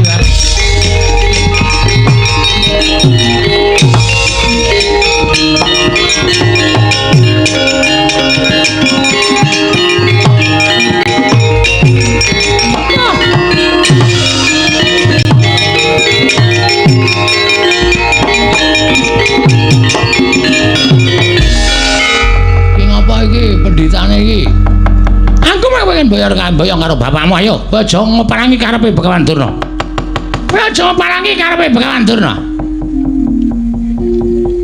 terus kowe arep ngopo nek kowe ngoparangi karepe Begawan Durna kowe tak katutke dosane kowe tak sirnake Bagong wo lu ngerti awake dhewe jan bar ninake Bagong apa piye ha pengen tak timblis saka dhuwur ya ngono apa piye Durna lho lho gareng kok iso mabur lho gareng wis tuku tiket pingenane padahal ora iso mabur gareng nek ngono kae nimblis apa-apa iso pecah sirahe gareng nimblis sampean dies sampean pecah sirahe gletak aku saka njron bumi slep halo kita ketoke ndase tok ndase tak ketoke awake tak klelepke hah kowe ditimbles gareng ak candhawamu ak pendem urip-uripan sing arep ngewangi kowe sapa ya hah lho kowe sambles kuwi cetha yen kowe kencingan Antasena pancen iya mula aku digdaya tamana cundha maneh ning nganti aku tekaning pati meguru karo kowe cundha maneh ora temomo ning awakku kowe sing tak ajar Begawan Durna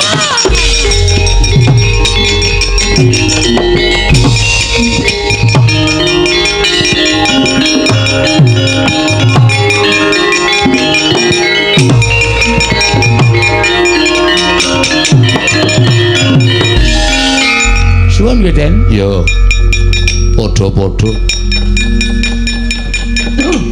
ning telane gareng balekke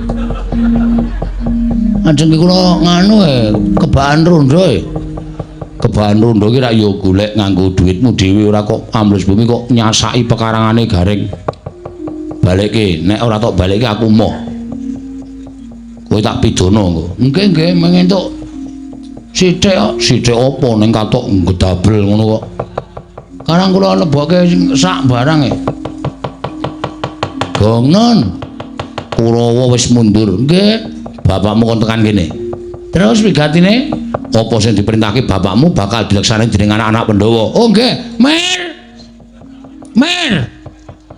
setan mboyo sing sopan karo bapakne marmir timbali Ndara Antasena nendi kae nang pelataran kae Ndara Gargaca Ndara Antarja sing arep tok jibah tok wenehi tugas ana didhawuhi ngondak aku wong tuwa ora kene dono koso malah tenguk-tenguk pripun Den njumbake lawan kesago aku nalika semono aku sago diutus neng Ndarawati nggih aku sago diutus neng Ngamarta aku sago diutus neng Mandura Siwa Badranaya nggih tak suwun ampun ngantos dados dredah pokoke upama sinuwun Narendra ingkang kula kersakaken rawuh nek ora kersa rawuh ora apa-apa ning sing baku pusakane dadi sing diutamake pusakane ngono kae nggih yen pancen kaya mengkono aku tak nyuwun pamit yo Siwa Semar aku nyuwun pamit Siwa Badranaya aku nyuwun pamit nggih ngatos-atos kula enteni teng Karang Kadempel nglumpuk ing para bendara lan pusaka bisa nyembuh kekuatan kula anggen kula badhe mujudaken gegayuhan kula Ndara ya aku njaluk pamit yo kek nggih Ndara Antasena Ndara Gatotkaca ing ngatos-atos nggih mangsuk mono madin wikara sasmintaning ingsun jagat wasisaning Bathara ora panglingga Yatmat Jaku Ndrapsila geni wisang geni ingkang sowan ning Praja Ndarawati padha kanthi harja nggir sowanira kulup Bambang Wisanggeni tansah pinanganing kawidadane ring Sambikala Praptakuwa aku ngaturake sembah bektiku katur ngersaning wa Ndarawati ya tak tampa gawe gedhening atiku ora liwat pangestu ning wakmu tampanana ndak gegem ndadekake jimat Antasena Atmat Jaku Cabagus padha kanthi raja sak praptamu pangestune Siwa Ireng wilujeng ning Sambikala aku ngaturke bektiku katur ya wa ya nggih tak tampa pangestuku tampanana Anggir kekalih ingkang paman ngaturaken karaharjan rawuhipun nggih. Paman Setyaki minantu ing karaharjan sowanku paman, bektiku katur ya paman. Iya kula tampi, bektiku katur ya mak cilik. Iya kula tampi Anggir Antasena. Dipun sekecaken anggenipun sami lenggah wonten ing datul ya Projeng Ndorowati. Yo, mak cilik kaya wis ora kurang prayoga. Misanggeni ana mari gawe apa dene sira sowan mongko tanpa tinimbalan. Mara gage matura yen pancen sowanmu iki saka pribadimu dhewe matur ingkang terwaca nanging yen ana ingkang utus sira diutus sapa kulo Uma ireng Atmajaku Ndrepsila geni kepiye sejatine mraptakon ing negara Ndorowati iki ora saka kareping Wisanggeni dhewe nanging pancen aku ana ingkang utus sira kulub diutus dening sapa Aku diutus dening Kaki Badranaya, ya kakekne Semar.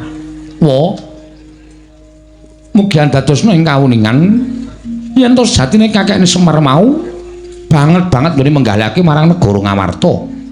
Ya kuwi negaraning pepundhenku para Pandhawa. Mulyan to nganti ana wawan sithik wae tumrap negara Ngamarta, mesti kakekne Semar mbudidaya supaya mulihake negara Ngamarta kaya wingi uni. Yo, pancen kuwi kewajibaning Kakang Semar Badranaya. Lah, dina samengko cetha banget Kakang Semar dawuh. Kalawan Wisanggeni kakekne Semar dawuh kalawan aku. Yen to wektu dina iki negara Ngamarta nedheng taman Pacoban. Akeh para kawula ingkang padha sinar marang kautaman, wekasan jejeking adil padha ditinggal. Pernataning hukum negara ora padha dipaelu. Wekasan padha ngudel bingung numbuk bentuk sakarepe dhewe. Mula kakekne Semar bakal duwe gawe ya kuwi mbangun kayangan dudu kok wujuding wangunan ingkang magrong-magrong ingkang tanpa beda kaya wangunaning kayangan kuwi ora nanging pengen mujudake negara Ngamarta kuwi uriping para kawula embane kaya ning kayangan kebak ing katentreman kebak ing karukunan lan kabungan ora ana rasa cedha cinedha ora ana rasa cacat cinacat lan ora ana rasa regejegan anane mung sarwa tentrem suka raharja kepengen diwujudake ana ing negara Ngamarta nanging ana syarat-syaratane ya kuwi kudu nampa rawuh ing pusaka Ndorowati ya ing winastan Sekar Wijaya Kesuma mulawa gandeng kakekne Semar kuwi piyaying wis keladuk yuswa mula tumrip Wisanggeni nyaguhi marang apa kang dadi dawuhing kakekne Semar minangka duta saka Karangkadempel sowan marang Projeng Ndorowati ing wigati aku pengen nyuwun ngambil Sekar Wijaya Kesuma yen perlu Siwa Ndorowati ndak aturi rawuh ning Karangkadempel saperlu ngestreni marang kakekne Semar nggone bakal duwe gawe mau apa upama Siwa Ndorowati ora kersa tedhak dawuhing kakekne Semar cetha lamun yen Siwa Ndorowati ora kersa rawuh ning Karangkadempel ingkang kudu rawuh pusaka Ndorowati Sekar Wijaya Kesuma wa ireng ing Ndorowati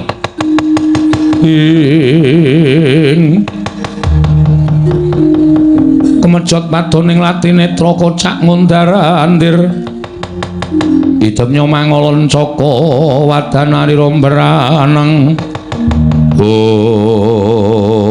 kuseta lah kok dadi Semar pengen bangun kayangan kuwi apa pancen wis dibeto nganggo naring kengganep yen perkara Semar nggone bakal bangun negara Ngamarta kuwi pun wa sarujuk pun wa mathuk nanging ora usah nganggo tembung bangun kayangan sabab tan wurung lamun kapireng dening para Jawata Kakang Semar bakal nampa pidana saka para dewa mula kang sanga kuwi Wisanggeni yen to siji sira pengin nyuwun ngampil wujuding Sekar Wijaya Kesuma aku tak takon karo kowe Marga Wangsulana Sekar Wijaya Kesuma kuwi apa to kuwi pusaka kadewatan kuwi pusakaning para Jawata ingkang diasta dening awakmu Ndorowati mula rasa ben wong diwenangake ngasta dening Sekar Wijaya Kesuma apa meneh amung drajating Kakang Semar Badranaya mula kang sangka kuwi sing gedhe pangapuramu siji Sekar ora bakal tak paringake angka loro aku ora bakal prapta ning Karangkadempel mergo aku wegah yen to nganti kelepetan dedusaning Kakang Semar gone bakal bangun kayangan mau Wisanggeni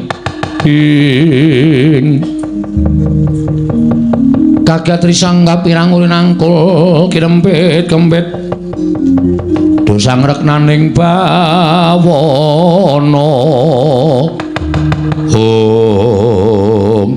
di Wisanggeni wis didapuk minangka dadi juru wicara wondene aku ingkang eksekusi. Lho. Tembungmu iki apa? Tegese aku sing tumandang karya. Nek Pakde ora maringake Sekar Jayakusuma diboyong marang Karang Kadempel, tegese Pakde ora njurung marang kersaning kakekne Semar nggone bakal bangun kayangan negara Ngamarta. Tegese Pakde mentala marang kacintrakaning negara Ngamarta, Pakde seneng yen to negara Ngamarta bakal rubuh. Merga kawulane padha nungsang puyang gudel bingung numbuk bentuk sakarepe dhewe. Mula yen to nganti Pakde ngiklasake kaya ngono aku sing ora trima. Saiki ngene, Pakde gelem maring ngampil apa ora? Lho. Lah kok dadi kowe sugal ucapmu Antasena? Sugal wae. Sampeyan men disuwuni ngambil Sekar Jayakusuma ora diparingake kok dadak nganggo tata krama. Aku ki wakmu Ndrawati wis ngerti. Apa kaya ngono kuwi wak abon. Sampeyan ki wakku Ndrawati. Nek sampeyan ngregani karo rembunge Wisanggeni mesti maringake wujud ing Sekar Jayakusuma. Nek Siwa Ndrawati ora maringake rawe-rawe rantas malang-malang putung. Kok sik to? Tembungmu kuwi kok nantang karo wakmu Ndrawati. Tembung rawe-rawe rantas malang-malang putung iki tegese kowe arep wani karo wakmu Ndrawati. Paripaksa kudu wani. Nek Siwa ora maringake ngampil aja takon dosa. Aku wani karo Siwa Ndrawati, Pakde Kresna.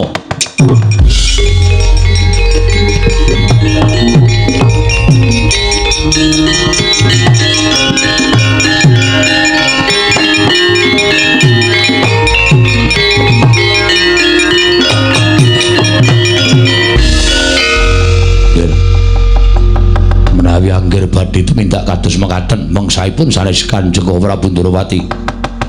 Nanging Setyaki minangka dados Senopati Ndrawati ngempun ngaremaken tentrem lan botenipun negari Ndrawati menika wonten pundhakipun Senopati Ndrawati ing pamaning Garbaruji. Iya, aku ngerti, Pakde. Pancen wis tak jarak. Aku muni ngene mau, aku menjontrot menggali Pakde Garbaruji. Atau mak cilik Garbaruji supaya Pak cilik nesu karo Antasena. Neng kene iki malah dadi jalaran nggonku bakal meksa karo Siwa Ndrawati maringake Sekar Jayakusuma. Saiki kersaning mak cilik piye? Menawi angger sampun boten dipun nemutaken kepari waksa kula mentala kalian panjenengan. Nek pancen mentala pampane ora ning kene mak cilik. Ayo metu Jawa ditaker Antasena karo Sencaki menang endi? Kula aturi jalan jawi nggih.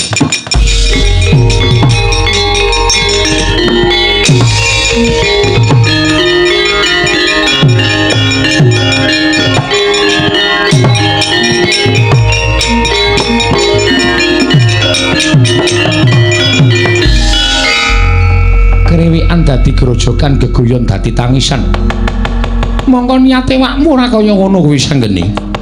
Lah kok dadi kajangmu ngrandu gomboling ora bisa meper maramu bal-baling kanepsun. Aku mung manut karo Siwa Ndrawati. Yen manyen perkara iki arep digawe rame ya digawe rame, nek digawe becik ya digawe becik, nggih. Monggo mundhak dipoyoki dening para wong kang ora seneng kelawan Nata Ndrawati. Kakangmu Antasena ndakno, Setyaki tak endhake. Sekar Jayakusuma mengko bakal tak pitunge dhisik Wisanggeni. Iya wae, ngestoke dawuh.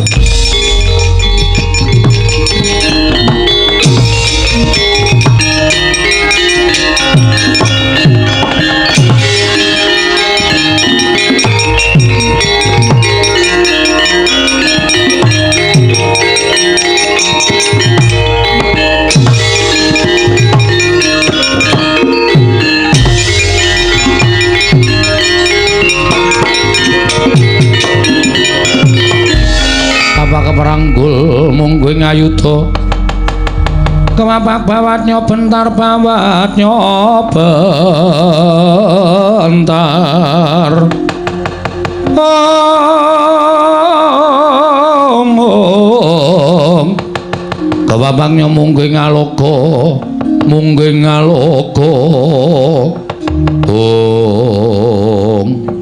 neng kene saiki ditemtokke Antasena karo Mak Cilik Setyaki iki kekuatane menang endi? Janjanipun kula melas kalian panjenengan. Aja melas Mak Cilik, aja melas. Wong isa depan-depan ngene iki aja nurut duwe rasa melas. Mengko ndali tumandang ora lahir batin. Ketokno kasudibianmu aku ya tak ngetoke kasudibianku. Babar wisan ditaker anak werku Dara karo Satya Garbaruji iki menang sapa? Nggih. Ngendikanipun sampun kados ngaten. Panjenengan mriku ngendikanipun nyocok dhateng manahipun ingkang paman. Pancen tak sengaja Mak Cilik. Nek ora ngono ndak ora dadi perang. Malah saiki diseksekke para kawula sanegara Ndrawati. Antasena karo Sentyak iki menang endi? Nuwun sapunten, pancen ora kena digawe becik. Yen ora kena digawe becik, jaluk pangapura yen pamanmu garep Cimentala karo kowe Antasena. Ayo, panggal tayani Mak Jrik Setyaki. Oh, iki merganing batimu. Kakang Antasena, Kakang Antasena, aja kaya ngono.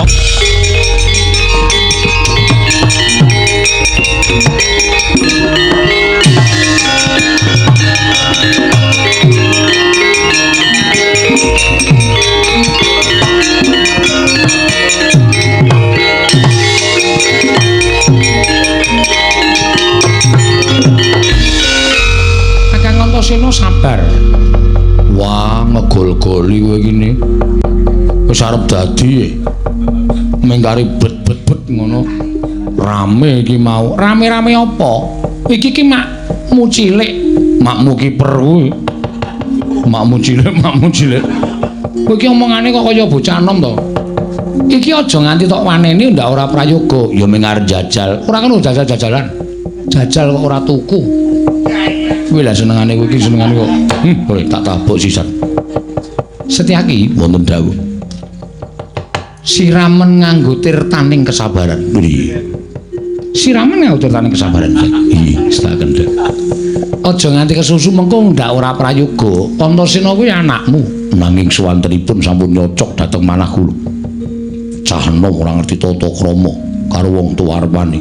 Nek kandhani ora dijempalani ndak metuman wae. Iya, aku percaya. Kowe mesti iso nyempalani Antasena ning urung kaluwan karah, ya to Ni? Iya. Urung karuan kala sing dadi nyatane jadiane jajal nek iki kose wis ora padha gelut to aku wegah nek kaya ngene iki Antasena piye Sekar Wijaya Kusuma tak paringake lah rak ngono ket mau lak malah ora geger to Pak Dik mau nek wis paringake mau malah ora gayeng kaya ngene iki wis to gawanen nang aku mengko uga bakal prapta ning Karang Kadempel. Aku arep nekseni kaya ngopo to Kakang Semar kok bakal bangun kayangan Guru Ngamarta. Ya. Mergo aku percaya karo Kakang Semar iku ora bakal tau goro karo sapa wae. Aku ingin tanggung jawab kok. Ya, bisa ngene tampan ono. Sawise mbok tampani kowe bali marang Karang Kadempel. Engko ora suwe aku mesti bakal budal marang Karang Kadempel ngaturake panuwun kok.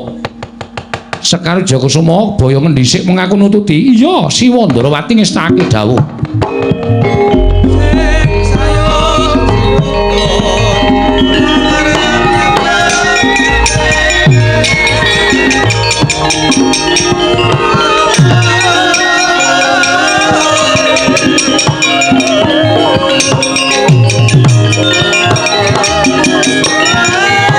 Dronoyo suwaspada suwan ngabyan tulung ngersa maduka Kanjeng Prabu Darma Kusuma mugi andadosna ing kawuninganmu bilih sakmangke Kyai Semar nedya gadhah damel inggih menika gegayuhan ambangun Praja Ngamarta sarana ambangun kayiwangan ing mapan wonten ing Praja Ngamarta boten wujudan papan ingkang endah imbaning kayangan babar pisan boten namung kala wau kinarya sasmita bilih kayiwangan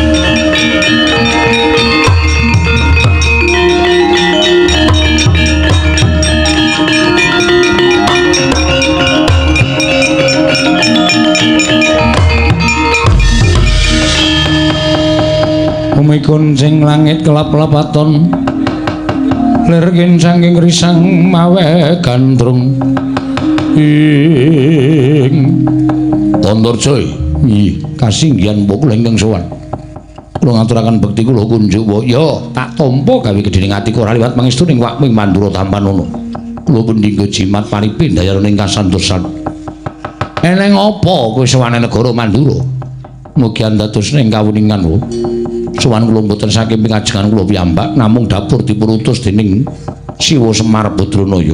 Lho. Kakang Semar utusan lawan anakku jangkar bumi di kasihan mengaten. Wigatine. Kakang Semar utawi Siwa Semar Badranaya badhe ambangun kayiwangan wonten Garing Amarta. Mboten ateges bangun papan ingkang endah, namung bangun dhateng gesangipun para kawula. Bangun dhateng lair batosipun para kawula sak negari Ngamarta. Saengga negari Ngamarta sak mangke saged pulih kados wingi-uni mujudaken praja ingkang ayom-ayem tentrem. Nanging kedah syarat-syaranipun wonten kula kunjukaken rasa paduka Kanjeng Wahing Mandura. Lho, syarat-syaratane apa? Syarat-syaranipun boten sanes kejawi namung paduka Kanjeng Wahing Mandura maring ngambil pusaka ing Mandura.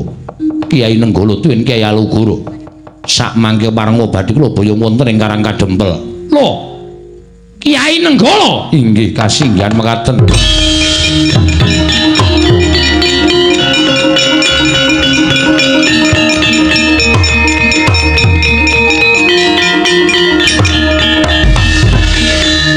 Antarja. Yen mesine kowe ngerti, Kiai Nenggala Kiai Alugoro kuwi duwe pusaka bain-bain. Kuwi pusaka kadiwatan. Lah kok dadi Kakang Semar bakal mboyong wujuding Kiai Nenggala lan Alugoro dadi sarana sarastrana bangun kayang negara Ngamarta. Apa ora melek mripatmu? Kiai Alugoro kuwi pancen iso tok gawa, iso tok boyong. Ning nek Kiai Alugoro utawa Kiai Nenggala kuwi mapan ana ing sak njabaning daging, sak jeroning kulit.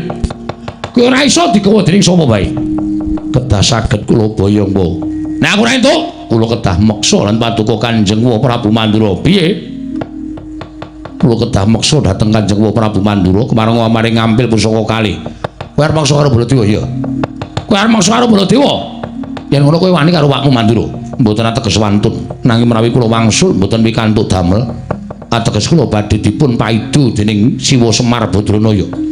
Sampun mboten wonten ginanipun kula jejer satriya, teko kula sampun sagah nanging mboten kababar dados pakati. Yen ngono karo wani karo Baladewa, nyuwun pangapunten. Iblis lanat bayi sore.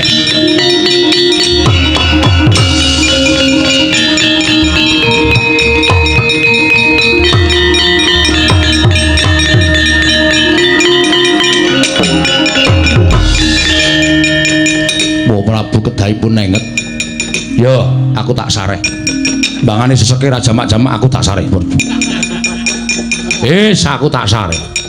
Ngoyak apa, golek apa? Piye? Nyo tampan ana Kiai Nenggala.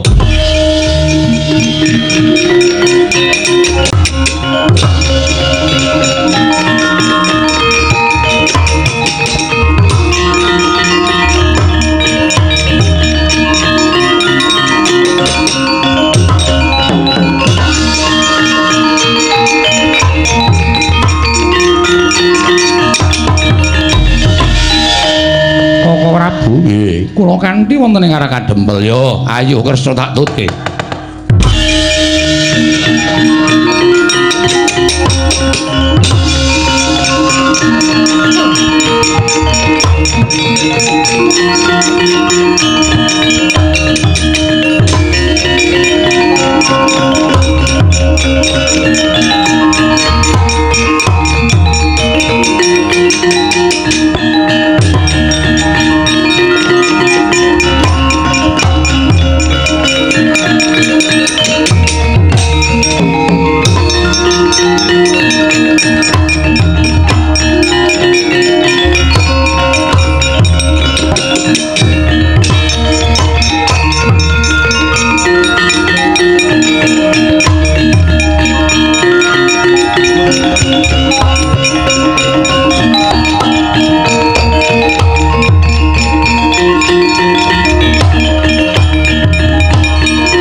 samorere seka balik tityoni gandayani Trisunya purnama sasi gilar-gilaraning tengah latar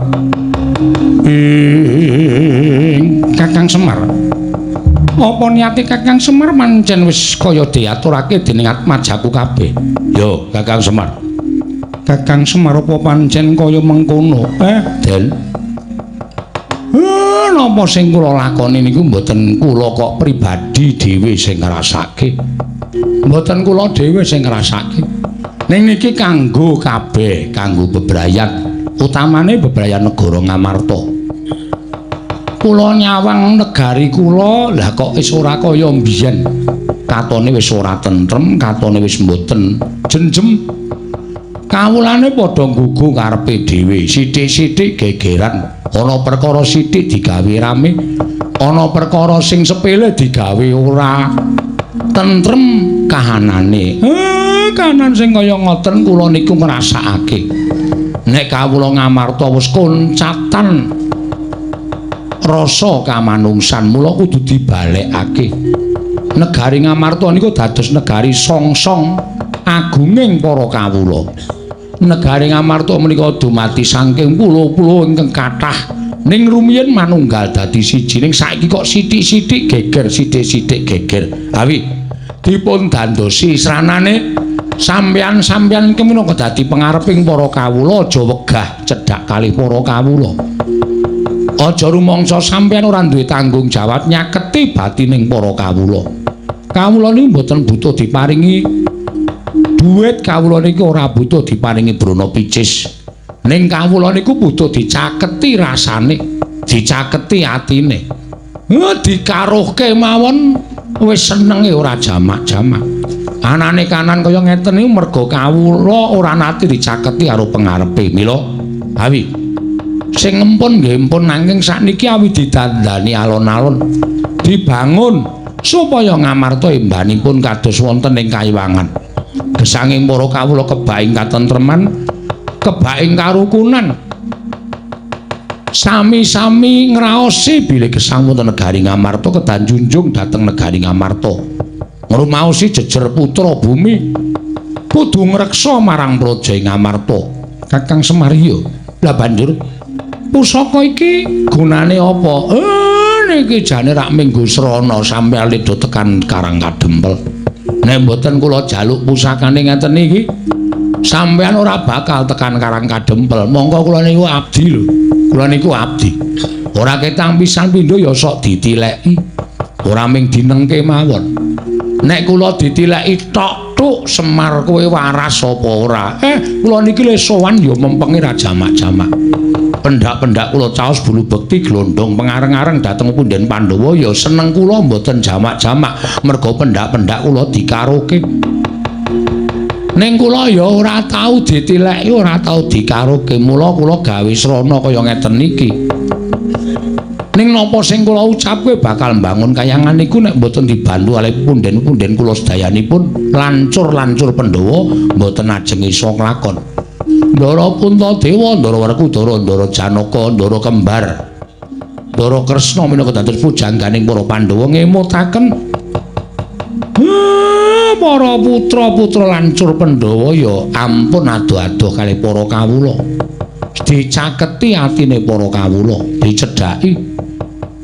Mangke nek sampeyan cedhak kalih para kawula niku ora usah mangkongkon, ora usah mangumumke, ora usah ora usah mangratake dening para kawula sedaya pun ngrumaosi dejer minangka kawula Ngamarta sami sengkut gumregut mbangun praja. Sami pitados kalian pangarepipun, sami pitados kalian pendhuwuripun. Mergi sing dhuwur ya nggatek karo para kawula. Nek kawula digatekke karo sing dhuwur, kawulane mesti nggatek karo sing dhuwur. Ing mekaten mujudaken praja ingkang gemah ripah Jinawi kerta tata turaharja ayem slaminipun Ndara.